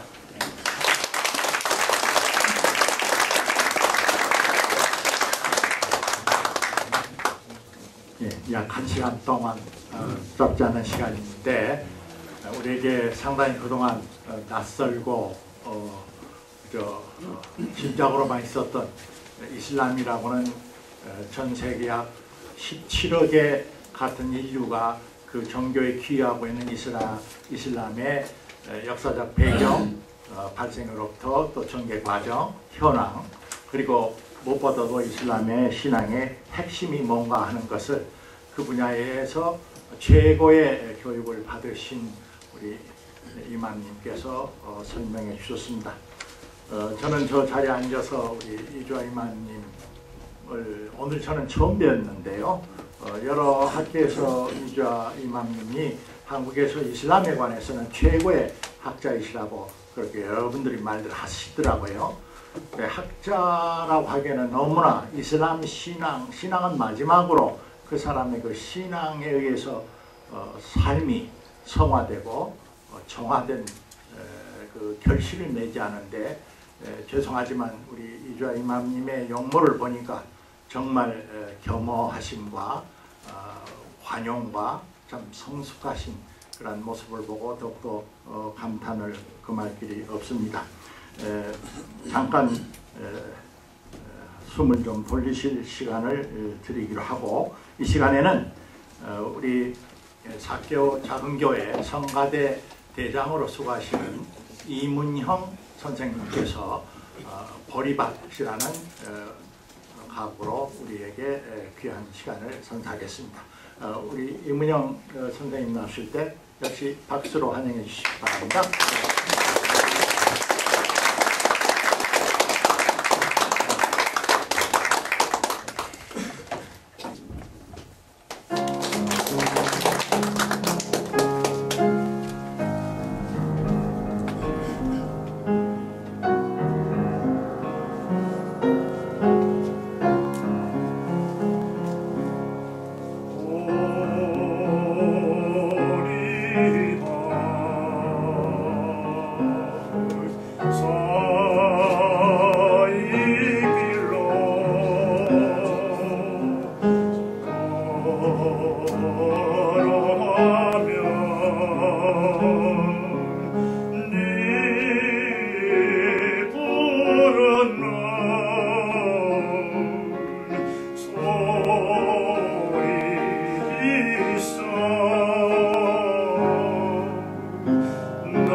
아마 한 5-6분 질문을 받을 수 있지 않을까, 우리 시간이 그러는데 시간이 허락된 대로 그렇게 받겠습니다.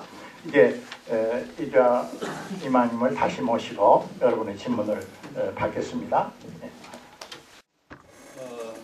평상시에 우리가 잘 좀 생소하고 몰랐던 부분을 타 종교에 대해서 이해를 주셔서 참 고맙게 생각합니다. 그리고 제가 좀 궁금하게 생각했던 것을 이 차제에 질문을 드리려 합니다.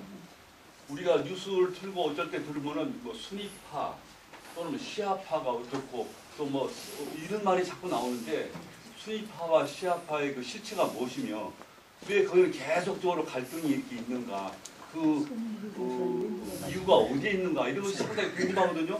그래서 우리 잘 몰라서 그런지도 몰라도 그게 항상 좀 석연치 않은 점이 있었습니다. 그래서 차제 이 좋은 기회에 설명을 주셨으면 고맙겠습니다. 네, 말씀드리도록 하겠습니다. 우리가 일반적으로 시아, 순니 이렇게 나오면은 종교적인 뭐 갈등 뭐 이런 걸로 많이 이해를 하는데요. 초기 아주 이슬람 초기에 이미 그 시아와 순니에 대한 부분은 생겨났었습니다. 그게 예언자 무함마드가 아까도 말씀드렸습니다만 63세를 일기로 이제 메디나에서 돌아가셨을 때 예언자 무함마드의 뒤를 선계하는 과정이 있었습니다. 그 누군가가 선계를 해서 이슬람 제국을 이끌어야 되었기 때문에 이제 그렇게 해서 초기에 그 예언자 무함마드를 선계하는 과정에서 메디나에 있었던, 메디나에는 그 당시에 이제 메카에서 이주했던 이주민들하고 메디나에 살고 있었던 이제 그 원주민들, 그리고 또 새로 개종했던 이제 많은 사람들이 이렇게 살고 있었는데, 그 예언자 무함마드가 돌아가셨을 때 그 뒤를 선계하는 과정에서 우리 일대 칼리파라고 여러분들 많이 들어보셨을 것 같은데요. 아부바크르라고 있습니다. 아부바크르가 그 뒤를 선계하는 과정을 이제 따르는 사람들이 그 대부분이었습니다. 그래서 그 당시에는 이제 그 절대자가 아니라 이렇게 그 지도자에게 이제 충성서약을 하는 그런 관행이 있었는데, 지금도 아라비아 반도에는 왕이 바뀌거나 그러면 충성서약을 한다고 그래요. 그래서 아부바크르에게 거의 대부분 메디나에 있었던 예언자의 추종자들은 아부바크르에게 충성서약을 했습니다. 그래서 그러니까 예언자 무함마드의 뒤를 선계해서 아부바크르가 이슬람 제국의 지도자로서, 칼리파라고 이렇게 많이 표현하는데, 지도자로서 그들을 선계하는 데에 대해 찬성을 합니다라고 충성서약을 했었습니다. 근데 그 중에 아주 일부 사람들이, 아주 일부였어요. 일부 사람들이 아부바크르가 아니라 예언자 무함마드의 뒤를 선계할 가장 적당한 사람은 알리다라고 얘기했어요. 알리는 사실 뭐 그 당시 나이도 아부바크르하고 비교했을 때에는 아부바크르는 60 정도 되었고요. 알리는 이제 30대 이제 초반, 20대 말 30대 초반 이런 나이였는데 어려웠죠, 만약에 그렇게 따지면. 근데 그 사람들이 주장했던 가장 중요한 이유는 이제 그 예언자 무함마드의 뒤를 선계하는 과정에 뒤를 선계할 정당성이 있는 사람은 예언자 무함마드의 근친이어야 된다고 이렇게 얘기를 했었던 거거든요. 근데 사실 그 알리는 예언자 무함마드의 사촌 동생이면서 이제 또 그 딸, 그러니까 지금도 이슬람법에서는 또 아라비아 반도에는 사촌과 결혼하는 풍습이 지금도 있습니다만, 예언자 무함마드의 딸과 결혼한 상태였어요. 그래서 사촌이면서 사위라는 거죠. 근데 우리가 이슬람법에서는 사촌이나 사위에게 뒤를 선계해 주죠. 다른 말로 하면은 유산 상속을 해줘야 될 법적인 근거는 아무것도 없습니다. 근데 이제 그 당시에 주장했던 사람들이 그러한 것이 있었기 때문에 이제 일단 전체에서 아주 극소수가 그런 모습을 보였고요. 그 전체의 그 대다수의 사람들이 99.9% 정도의 사람들이 아부바크르의 선계위를 인정했기 때문에 아부바크르는 일대 칼리파로 등극을 해서 이슬람 제국을 다시 이제 예언자 다음에 이끌어가는 그런 이제 그 상황이었고요. 근데 그 사람들은 충성서약을 안 했기 때문에 그 당시 이제 그 메디나에 남아 있을 수 없었던 거죠. 그래서 거기에서 메디나에서 지금 오늘날 이라크와 이란 이렇게 접경지역이 있는 거기에 카르발라라는 쪽으로 이주를 해서 갔어요. 그 이제 시아라는 말이 이제 그때부터 생겨나기 시작했는데, 그 카르발라로 이주를 해 가서 지금 여러분들이 여기서 이해하셔야 될 거는 초기의 시아의 모습은 정치적인 이견이었던 거죠. 그 뒤를 승리하는 게 정치적인 거였기 때문에. 근데 나중에 이제 그쪽으로 가서 카르발라 쪽으로 가서 거기에서 이제 수적으로 아주 극소수였지만 그 당시에 있었던 카르발라 쪽 페르시아 쪽이라고 이렇게 볼 수 있는 페르시아 쪽의 문화와 어떤 그 당시에 있었던 어떤 시대적인 배경과 융화되어서 이제 조금씩 성장을 해 가게 됩니다. 그렇게 해서 결국은 이후에 교리적인 이견을 가지게 되는 거죠. 그렇게 해서 지금 이란과 이라크 쪽에 지금 시아가 많이 분포되어 있고, 그럼에도 불구하고 실제적으로 우리가 순니 또는 뭐 시아 이렇게 얘기했을 때 많은 사람들이 50대 50 정도로 이렇게 생각을 하고 있는데, 그거는 아니고요. 지금 시아를 많이 이렇게 분포 비율로 이렇게 해서 많이 보는 사람들은 10%까지 보는 사람도 있어요. 그래서 뭐 순니가 90% 된다 이렇게 얘기하는데, 그러나 사실 이란이 정치적으로 묶어서 그렇게 많이 잡혀 있다고들 얘기를 많이 합니다. 실제 시아라고 얘기하는 그 사람들도 순니 무슬림들하고 이제 교리적인 거나 또는 예배 행태라든지 여러 가지 신앙적인 거에서 별로 차이가 없다라는 거죠. 그래서 정말 순니에서 봤을 때 시아라는 이름으로 이거는 이슬람이 아니다라고 할 수 있는 그러한 시아의 종파도 있습니다. 분파도. 이러한 것은 한 3, 4% 정도 이렇게 된다고들 많은 얘기를 합니다. 그래서 실제 우리가 이슬람 국가들에서 실제 시아와 순니는 이렇게 많은 갈등을 하지는 않습니다. 여러분들 사우디아라비아에도, 사우디아라비아는 이슬람 종주국인데 사우디아라비아에도 시아가 16%나 돼요. 16%라는 건 상당히 많은 인구죠. 그럼에도 불구하고 그냥 뭐 있는 듯 없는 듯 같이 예배하고 이렇게 살아가고 있습니다. 이런 것들이 어떤 그 제3 세력에 의해서 이제 어떤 갈등이 주장되고 서로가 서로를 이렇게 또 갈등을 만들도록 하는 그러한 것들은 보일 수 있으나 실제 이슬람 세계에서 아버지가 시아고 아들이 순니인 경우도 많이 있습니다. 이렇게 한 가정에서 살아가고 있는 사람들을 많이 볼 수 있고요. 그리고 또 서로 결혼해서 이란이나 이라크 같은 데서 보면은 자연스럽게 이렇게 살아가는 것들을 더 많이 볼 수 있습니다. 실제적으로 이제 그러한 것들이 어떤 갈등이 어떤 뭐 계기가 되거나 이러한 것은 이슬람 국가들에서는 사실 실제적으로 많이 보이지 않는 행태라고 보시면 되겠습니다. 물론 교리적으로 약간의 차이가 있거나 이러한 것은 보여지는 부분들이 있지만 이렇게 숫자적으로 봤을 때 서로 이렇게 뭐 팽배하게 이렇게 서로 팽팽하게 세력 싸움을 하거나 이런 상황은 아닙니다. 될 수도 없고요. 네. 많은 평소의 궁금증이 다소 해결이 됐으리로 믿습니다. 다른 분들도 질문 있으시면 자로 가시기 바랍니다. 네, 오늘 말씀 잘 들었습니다. 제가 드릴 질문이 좀 대답이 방법하게 느껴질지 몰라서 좀 죄송스러운데요. 기회가 없기 때문에 여쭤보는 걸로 생각하시고 이해해 주십시오. 기독교의 역사에서 보면 자연과학이나 인문학 같은 종교의 인간들의 이제 집단 지성들이 쌓아놓은 그런 학문적 세계가 종교와 상당히 충돌하는 과거가 많이 있었고요. 한때는 종교가 그 사람들을 탄압하기도 했었고 괴롭히기도 했었습니다. 그리고 결국에는 그런 것들이 종교를 성숙시키는 데 많이 도움이 됐다고 생각하는데요.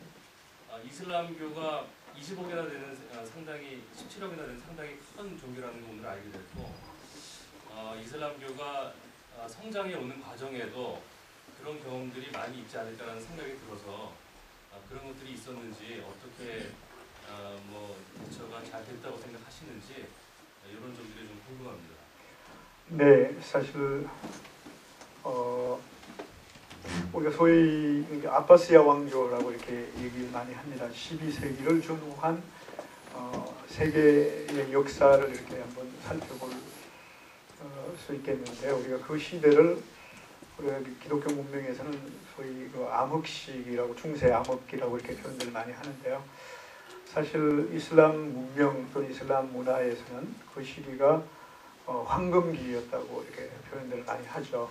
그래서 그 중세 아바시아 왕조 그 시대에는 사실 우리가 뭐 정치, 경제, 사회, 문화뿐만 아니라 이제 그 천문학이라든지 사실 그 수술을 했던 그러한 것도 이분 시나라는 사람에 의해서 그 당시 의학자였죠. 그러한 것들이라든지 수리학이라든지 이러한 전반적인 일반적으로 얘기하는 자연과학이 그 시대에 엄청나게 많은 발전을 했었다라는 거죠. 그래서 수리학 같은 것도 마찬가지고 그래서 그 시대의 문화나 문명이 오늘날 우리가 일반적으로 이제 그 선진 문물을 받아들이기 위해서 공부를 한다라고 얘기하면은 뭐 유럽이나 또는 미국 이런 데 가서 영어를 잘 해야만이 자연스럽게 우리가 그 사람이 제대로 공부한 사람이다라고 이렇게 표현을 하는데요. 그 당시에는 바그다드에 가서 아랍어로 그러한 그 학문을 공부한 사람이야말로 절대적인 어떤 그 학문적인 업적을 이룬 사람이다라고 얘기할 수 있을 만큼 이제 그러한 것들이 많이 돋보였던 시기라고 생각을 합니다. 그래서 그러한 것이 기초가 되어서 오늘날 의학 같은 거는 모르겠습니다만 그렇게 얘기들 많이 한다고 그럽니다. 이제 지금까지도 그 당시에 이렇게 발달되었던 의술 같은 이런 것들이 본보기가 되어서 배우고 있다라고도 얘기를 하고요. 또 특히 과학적인 부분, 천문학 같은 데에서는 더 많이 이런 것들이 발달되었다고 얘기를 많이 합니다.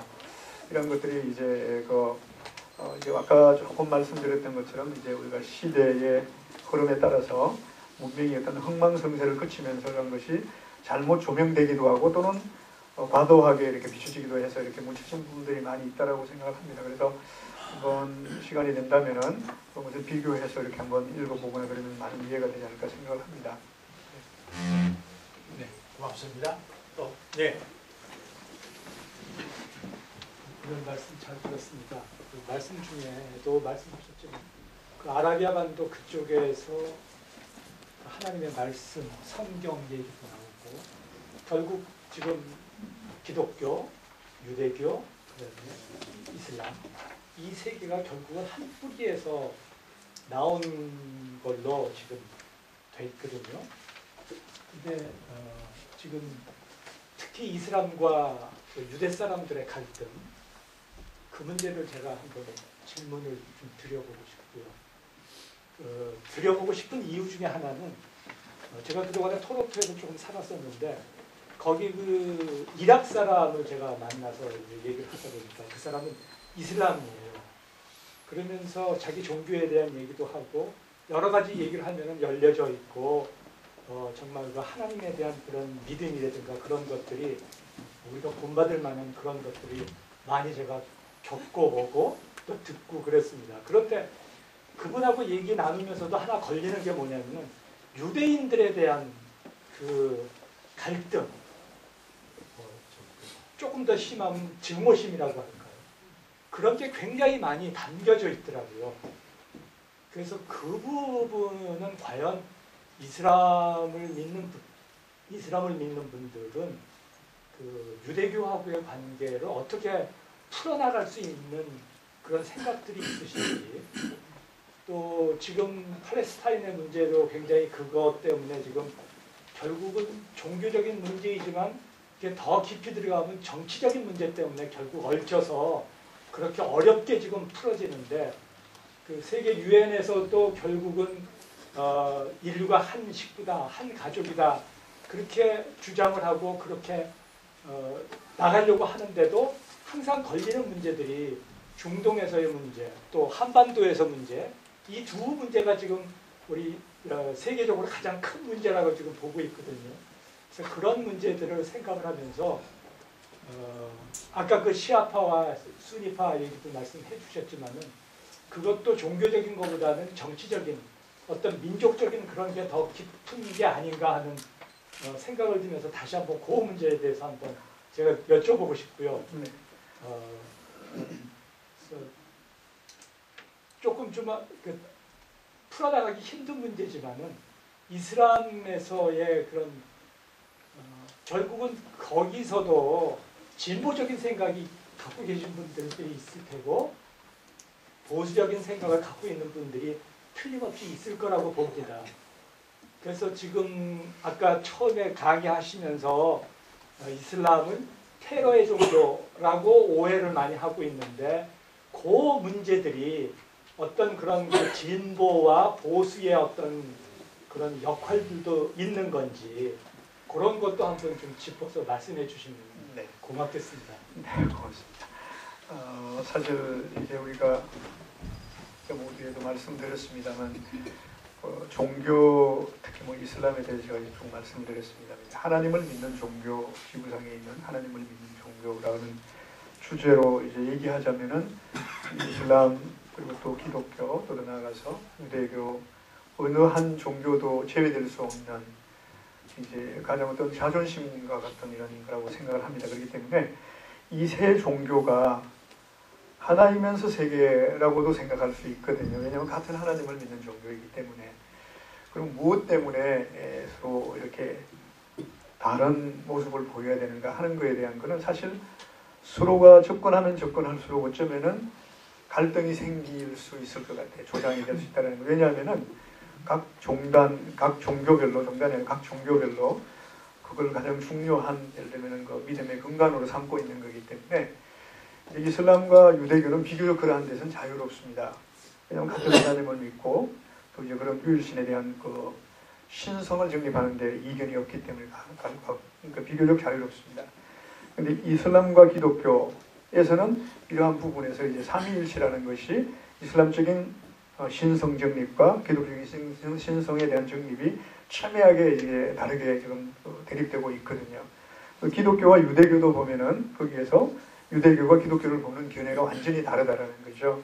예수의 탄생부터 이런 부분이 전반적인 게 이러한 전반적인 교리관에서는 서로가 서로를 이렇게 이해하면서 들어가고 이렇게 서로 얘기하는 것은 별로 발전은 없다라고 저는 생각을 하고 싶습니다. 제가 생각이 좀 부족할지도 모르겠지만 이제 뭐 유대교에 예를 들면 뭐 이런 그런 거 뭐라고 해야 될까 이런 거 그 선택받은 민족이라고 하나요? 이런 그 선민 사상이나 이런 부분들이 우리가 인류애를 추구하는 종교를 가지고 있는 사람들에게는 맞지 않는 부분들이거든요.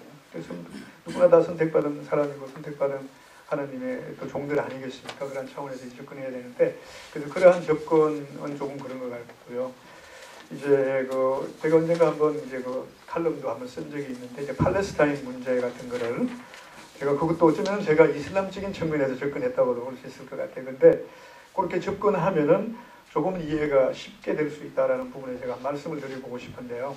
사실 우리가 아주 간단하게 생각하면은 아라비아 반도에 아랍 사람들이 살았었고, 그리고 팔레스타인 사람들이 자기 나라라는 이름으로 해서 거기 쭉 살고 있었는데, 어느 날 유대인들이 들어와서 당신들 나가세요 이렇게 한 게 계기가 되어서 피에로가 결성이 되고, 팔레스타인 사람들은 그게 종교가 그렇게 중요한 건 아니었을 거예요. 자기네 땅을 찾기 위해서, 주권을 회복하기 위해서 이제 나름대로 이제 많은 활동들을 했던 거죠. 피에로가 결성이 되고, 유대인들은 또 유대인들 나름대로 거기에서 이제 또 역할을 또 자기네 땅이라고 얘기하면서 그걸 대항력을 갖기 위해서 또 노력을 했었을 거고요. 여기에서 이제 일반적으로 우리가 인간의 존엄성에 대한 것을 그냥 생각해 볼 수 있는데, 이러한 데에서 이제 우리가 과연 어디에 접근을 어떠한 견해에서 어떻게 접근해야 되느냐에 따라서 많은 견해 차이를 가질 수 있을 것 같아요. 일반적으로 한국에도 우리나라에도 우리와 똑같은 과거의 역사가 있었거든요. 근데 우리가 그 사람들, 그 당시 우리가 소위 말하는 의사, 열사 이런 그런 불렀던 사람들의 종교는 그렇게 우리나라에서는 대두되지 않았던 것 같아요. 단지 우리나라의 국익 그리고 나서 주권을 회복하기 위해서 정말 목숨을 던졌던 그러한 열사들 이런 표현을 많이 했었는데, 유독이 아라비아 반도에서는 그렇게 죽은 사람들을 자기 나라 팔레스타인 사람들이 자기 나라를 찾기 위해서 죽어간 사람들을 이슬람 테러리스트라는 말로만 표현한다는 얘기죠. 왜 그랬을까요? 팔레스타인 애국지사 얼마든지 할 수 있는 표현이거든요. 그럼에도 불구하고 무슬림 테러리스트라는 말을 쓴다는 거죠. 이러한 데에서 정치적인 어떤 것들이 많이 이렇게 포함되어 있다는 걸 이제 봐야 될 것 같고요. 팔레스타인의 그 분쟁은 영토 분쟁이지 종교 분쟁은 절대 아니다라는 거죠. 이러한 데서 기준을 어디에 두느냐에 따라 가지고 이해할 수 있는 폭이 아주 이렇게 첨예하게 달라질 수도 있고, 또 그렇구나 우리도 그런 역사가 있었구나 하고 또 받아들이면서 안타깝게 생각할 수도 있을 것 같습니다.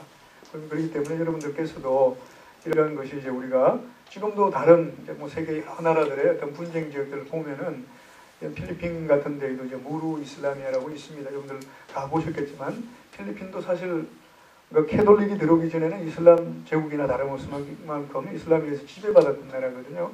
그럼에도 불구하고 이제 결국은 이제 민다나오 섬을 중심으로 이제 필리핀 무슬림들만 남아있게 되고, 정부군의 박해, 필리핀 사람들이 얘기하는 무슬림들이 얘기하는 건 박해인 거죠. 정부군의 이제 지배를 받으면서 많은 사람이 죽어가고 자신들의 인간의 존엄성이 무시되었기 때문에 우리 이제 만들겠다 하는 게 이제 중심이 되어서 그렇게 또 만들어지는 거고요.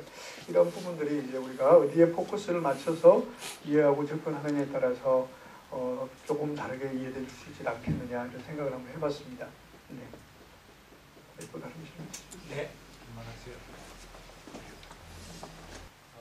전통적으로 이제 팔레스타인에 대해서 굉장히 나쁜 감정을 가지고 있고, 정서적으로 이스라엘에 대한 친근감을 기독교인이 많이 가지고 있거든요.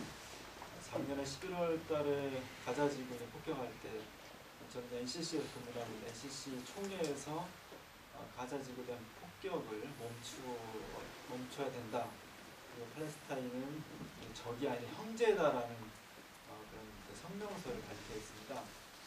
마치 그것을 발표하는 날 새벽에 이제 휴전 협정이 이루어져서 폭격은 멈추게 되어 다행이고요. 지금도 한국 개신교 전체는 아니지만 NCC하고 IMC, IWC 등 진보적인 좀 단체들에서 팔레스타인 난민들을 돕고 팔레스타인의 평화를 위해서 기도하고 콘서트도 하고 무공 운동도 하고 있고 활동을 벌이고 있어서, 말씀하신 것처럼 이 문제가 종교적인 문제가 아니라 정치적인 문제로서 핍박받는 약자라는 관점에서 바라봐야 한다는 것을 많이 확산시키기 위해서 노력을 하고 있습니다. 저는 이제 궁금한 것이 오늘 이슬람의 그런 정치적인 문제의 근원에는 역시 정치 문화의 근간에 이르는 종교적인 문제의 동일점과 차이점이 또 있을 수 있다는 것. 6가지 믿음의 핵심을 보면은 거의 우리가 믿는 거랑 크게 다르지 않다라고 상당히 많은 공감할 수 있고, 동일한 기반을 가지고 있다고 생각을 하거든요. 그럼에도 불구하고 약간씩 저희가 좀 궁금한 것은 기독교는 사실 그 성서와 예수 그리스도의 신앙 고백의 핵심을 이루고 있는데 성서를 우리는 이제 66권을 정경이라고 해서 캐논이라고 고백을 하고 있는데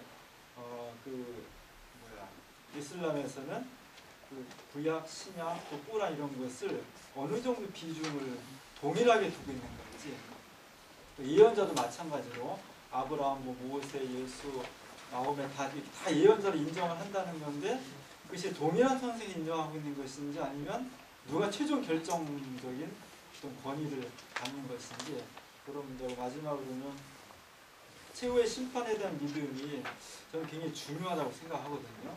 현재 개신교의 위기 중에 하나는 오랫동안 간직하고 있던 종말론이 상당히 약화되고 있다는 것이 굉장히 위기의 하나의 원인이라고 생각하는데 이 이슬람교에서는 종말을 굉장히 강조하되 개인의 종말을 지금 강조하고 있고 역사와 우주에 대한 최후의 심판에 대해서는 얘기를 안 하고 있는 것인지 아니면 어떤 자세를 가지고 있는 것인지 또 구원에 대한 조건이 그 사람이 어떻게 착하게 성경에 따라서 착하게 살았느냐 하는 행위에 의해서 기준을 받는 것이라고 되어 있는데 아마 그런 것인지 몇 가지 좀 궁금합니다. 네, 고맙습니다.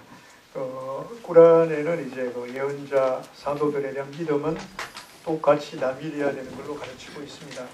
그러니까 이전에 있었던 예언자나 그리고 또 마지막으로 계시를 받은 무함마드까지도 똑같은 예언자이자 사도로서 믿음을 가져야 된다는 건 이제 원칙은 변함이 없고요.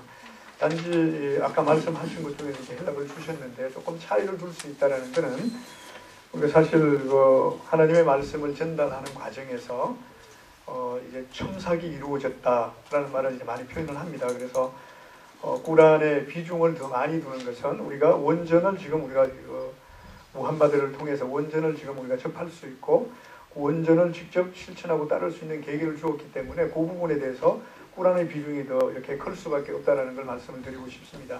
그러나 만약에 꾸란 이전에 있었던 계시서들이 그게 원전이라는 이름으로 우리에게 전달된다면 꾸란과 다르지 않게 반드시 믿어야 되는 것이 이슬람적인 가르침입니다.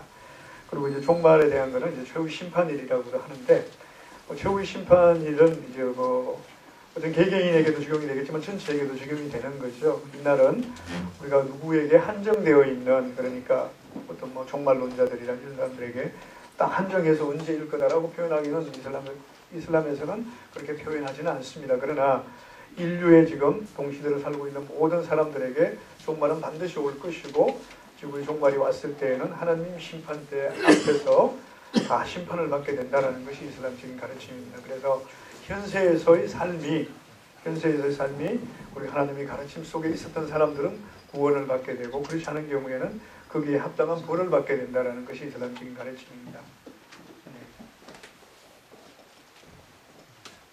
네, 이제 한 두어 분 근데 남자들만 질문해서 안 되겠습니다. 여자분들 있으니까 다음 질문 드리겠습니다. 먼저 말씀하시고요. 네. 종교 간에 서로 그 신앙의 차이가 너무나 좁고 각 종교가 추구하고 있는 종교의 기초가 되고 있는 어떤 문화라든가 정치, 사회 같은 것은 너무나 조건이 틀려가지고 종교 간의 갈등이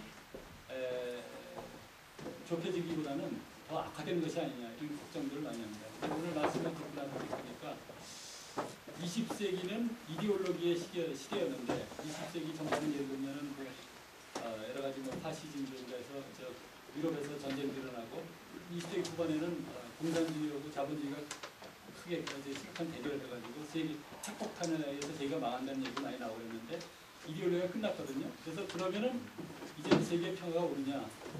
근데 가만히 생각하면 아마 2001년이었던 건데 21세기가 시작하자마자 9.11 테러가 나면서 미국에서 이 테러 공격의 원인을 갖다가 이제 이슬람 쪽에 이제 과격 분자들이 해가지고 이제 이라크에 대한 전쟁을 시작하고 굉장히 물론 그것이 종교가 아니라 다른 군사적이라든가 세계 평화라는 이유로 한 전쟁이겠지만 그것 때문에 종교 간의 그 분쟁이 굉장히 격화됐기 때문에 21세기에는 이데올로기가 아니라 이제 종교가 큰 이제 세계 평화를 위협하지 않느냐. 그래서 그런 면에서 본다면 지금 유엔이 추구하고 있는 이런 세계 종교 간의 상황이 굉장히 중요한 이슈임에도 불구하고 현실적으로는 그게 어렵다. 왜 어렵느냐?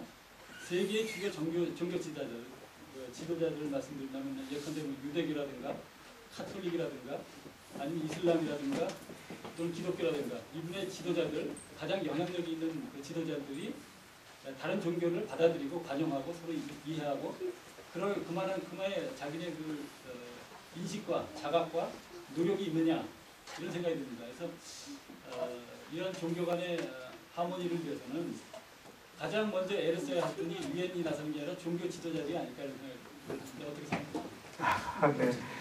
저희가 종교 간 대화라는 이름으로 이렇게 이제 나가서 대화하거나 가장 이슈가 되는 게 어찌 되는 부분이 이제 그 부분이거든요. 사실 우리가 교리적인 대화는 시작하면서부터 벌써 이제 갈등을 이제 이야기할 수밖에 없습니다. 왜냐하면은 각 종교마다 자신들이 이제 주장하는 교리라든지 이런 것이 너무나 이제 정확하고 첨예하게 이렇게 있는 거기 때문에 그런 부분에 대해서 사실 실제적으로 얘기하는 것조차 대화를 위한 거라면은 어쩌면은 허용을 안 해야 되지 않겠느냐는 생각을 한번 해봅니다. 그렇기 때문에 우리 종교 간 대화라는 것은 우리가 이 인류가 이렇게 살아가고 있으면서 한국 사회를 예를 들면 설명을 드린다면은 한국 사회에서 우리가 살아가고 있으면서 여기에 우리가 공존할 수 있는 틀이 무엇인가를 한번 찾아보는 데 대화가 필요하다는 거죠. 그래서 나는 이슬람을 가지고 있고 상대방은 기독교를 가지고 있고 또 상대방은 불교를 가지고 있고 그렇지만 나 아닌 다른 종교, 다른 이념, 다른 사상을 가진 사람도 이 땅에 우리랑 같이 살 수 있다는 데에서 인정을 해야 된다는 겁니다. 그러니까 인정을 했을 때에는 대화가 가능한 거죠. 저 사람은 저 사람 종교가 있어. 그러나 저 사람도 사람이고 나도 사람이야. 같이 살아야 된다. 라는 데서 차원을 이제 맞추어 가면은 대화를 지속할 수 있을 것 같고요. 그리고 또 서로가 상생할 수 있는 방법도 찾을 수 있다고 생각을 합니다.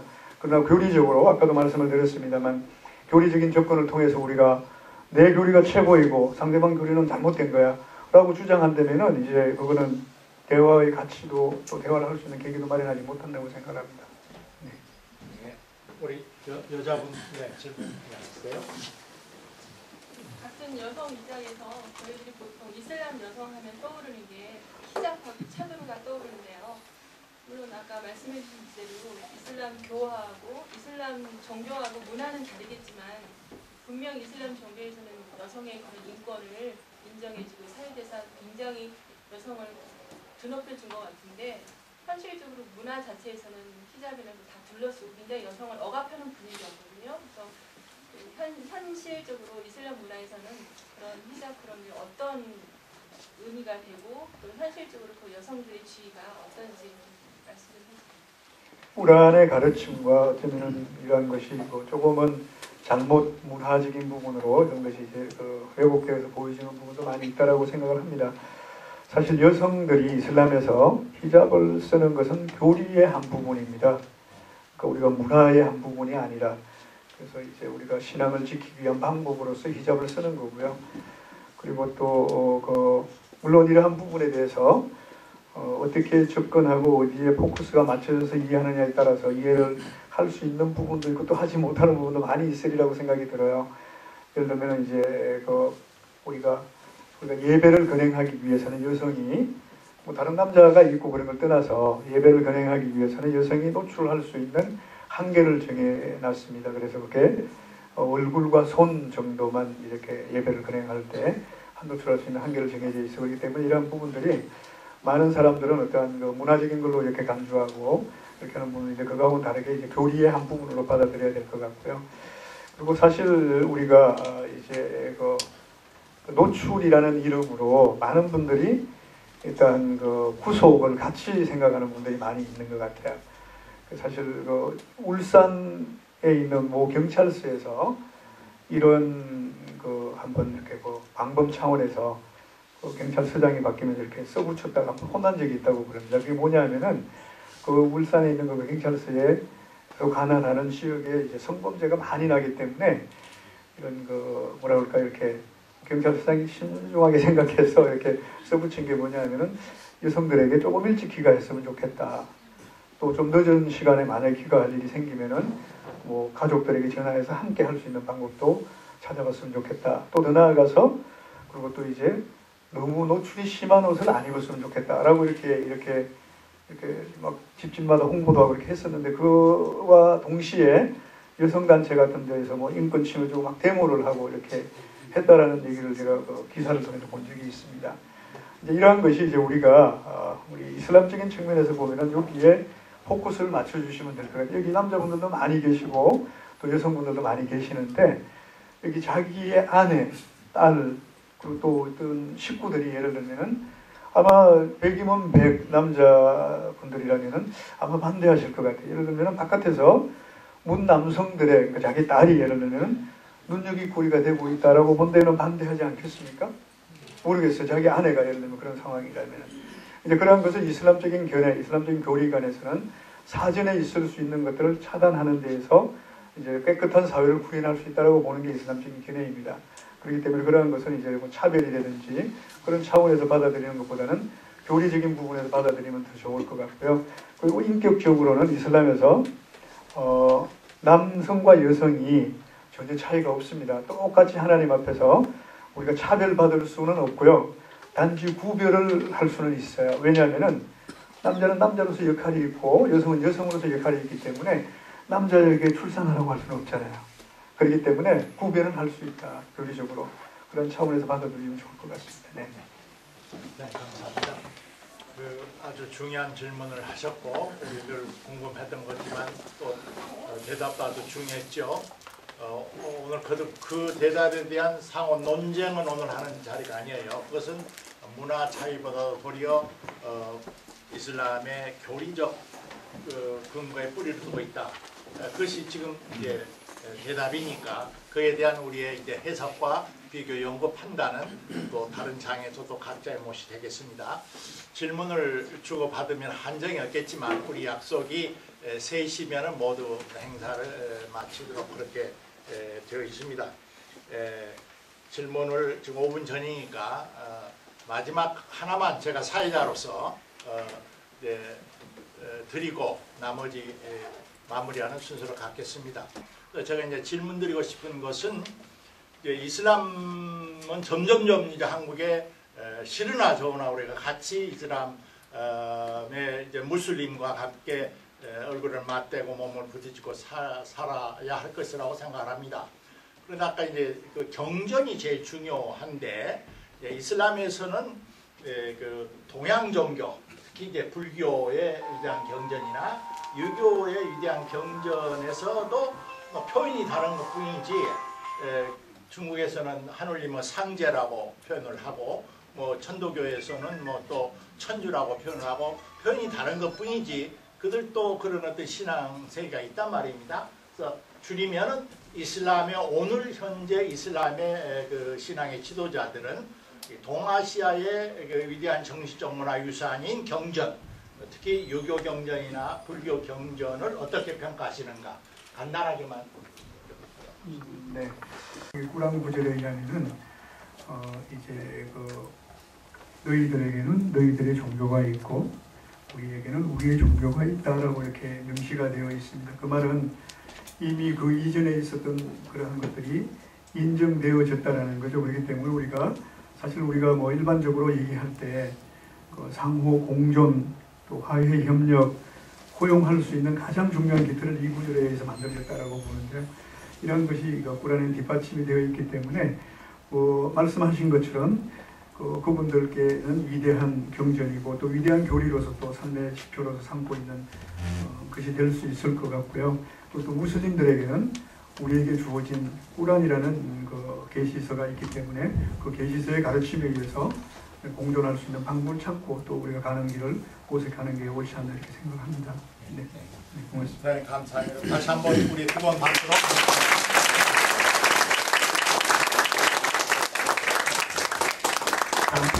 제가 말씀하시느니나 듣는 이들이 우리에게 유익한 시간이 됐다고 생각을 합니다. 한 가지만 광고 말씀드리고 나머지 한 가지는 우리 이제 주재자 측에서 행할 행사입니다. 우선 이 행사를 주관하신 유엔 종교간 평화추진 한국협회에서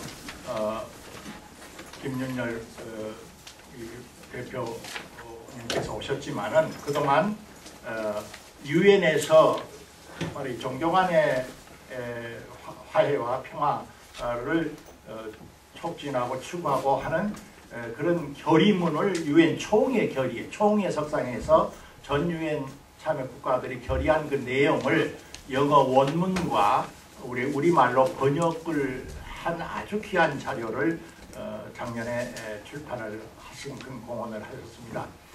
우리 한국 종교인들은 세계 유엔에서도 이런 일을 하고 있는지를 우리가 그동안 모르고 지냈는데 한 20권을 오늘 선물로 가져오셨어요.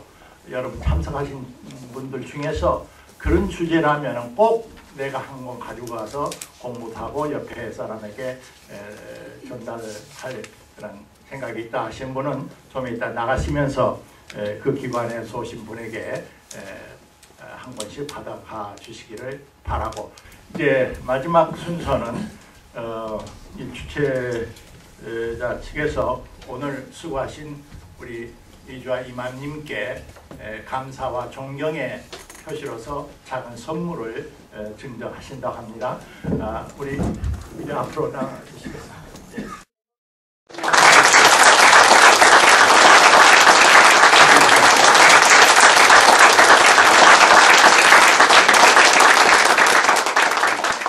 그러면 이상으로서 유엔이 권고하고 결의한 세계 종교관 화합주간 제3차 이 사교 장교에서의 모든 순서를 마칩니다.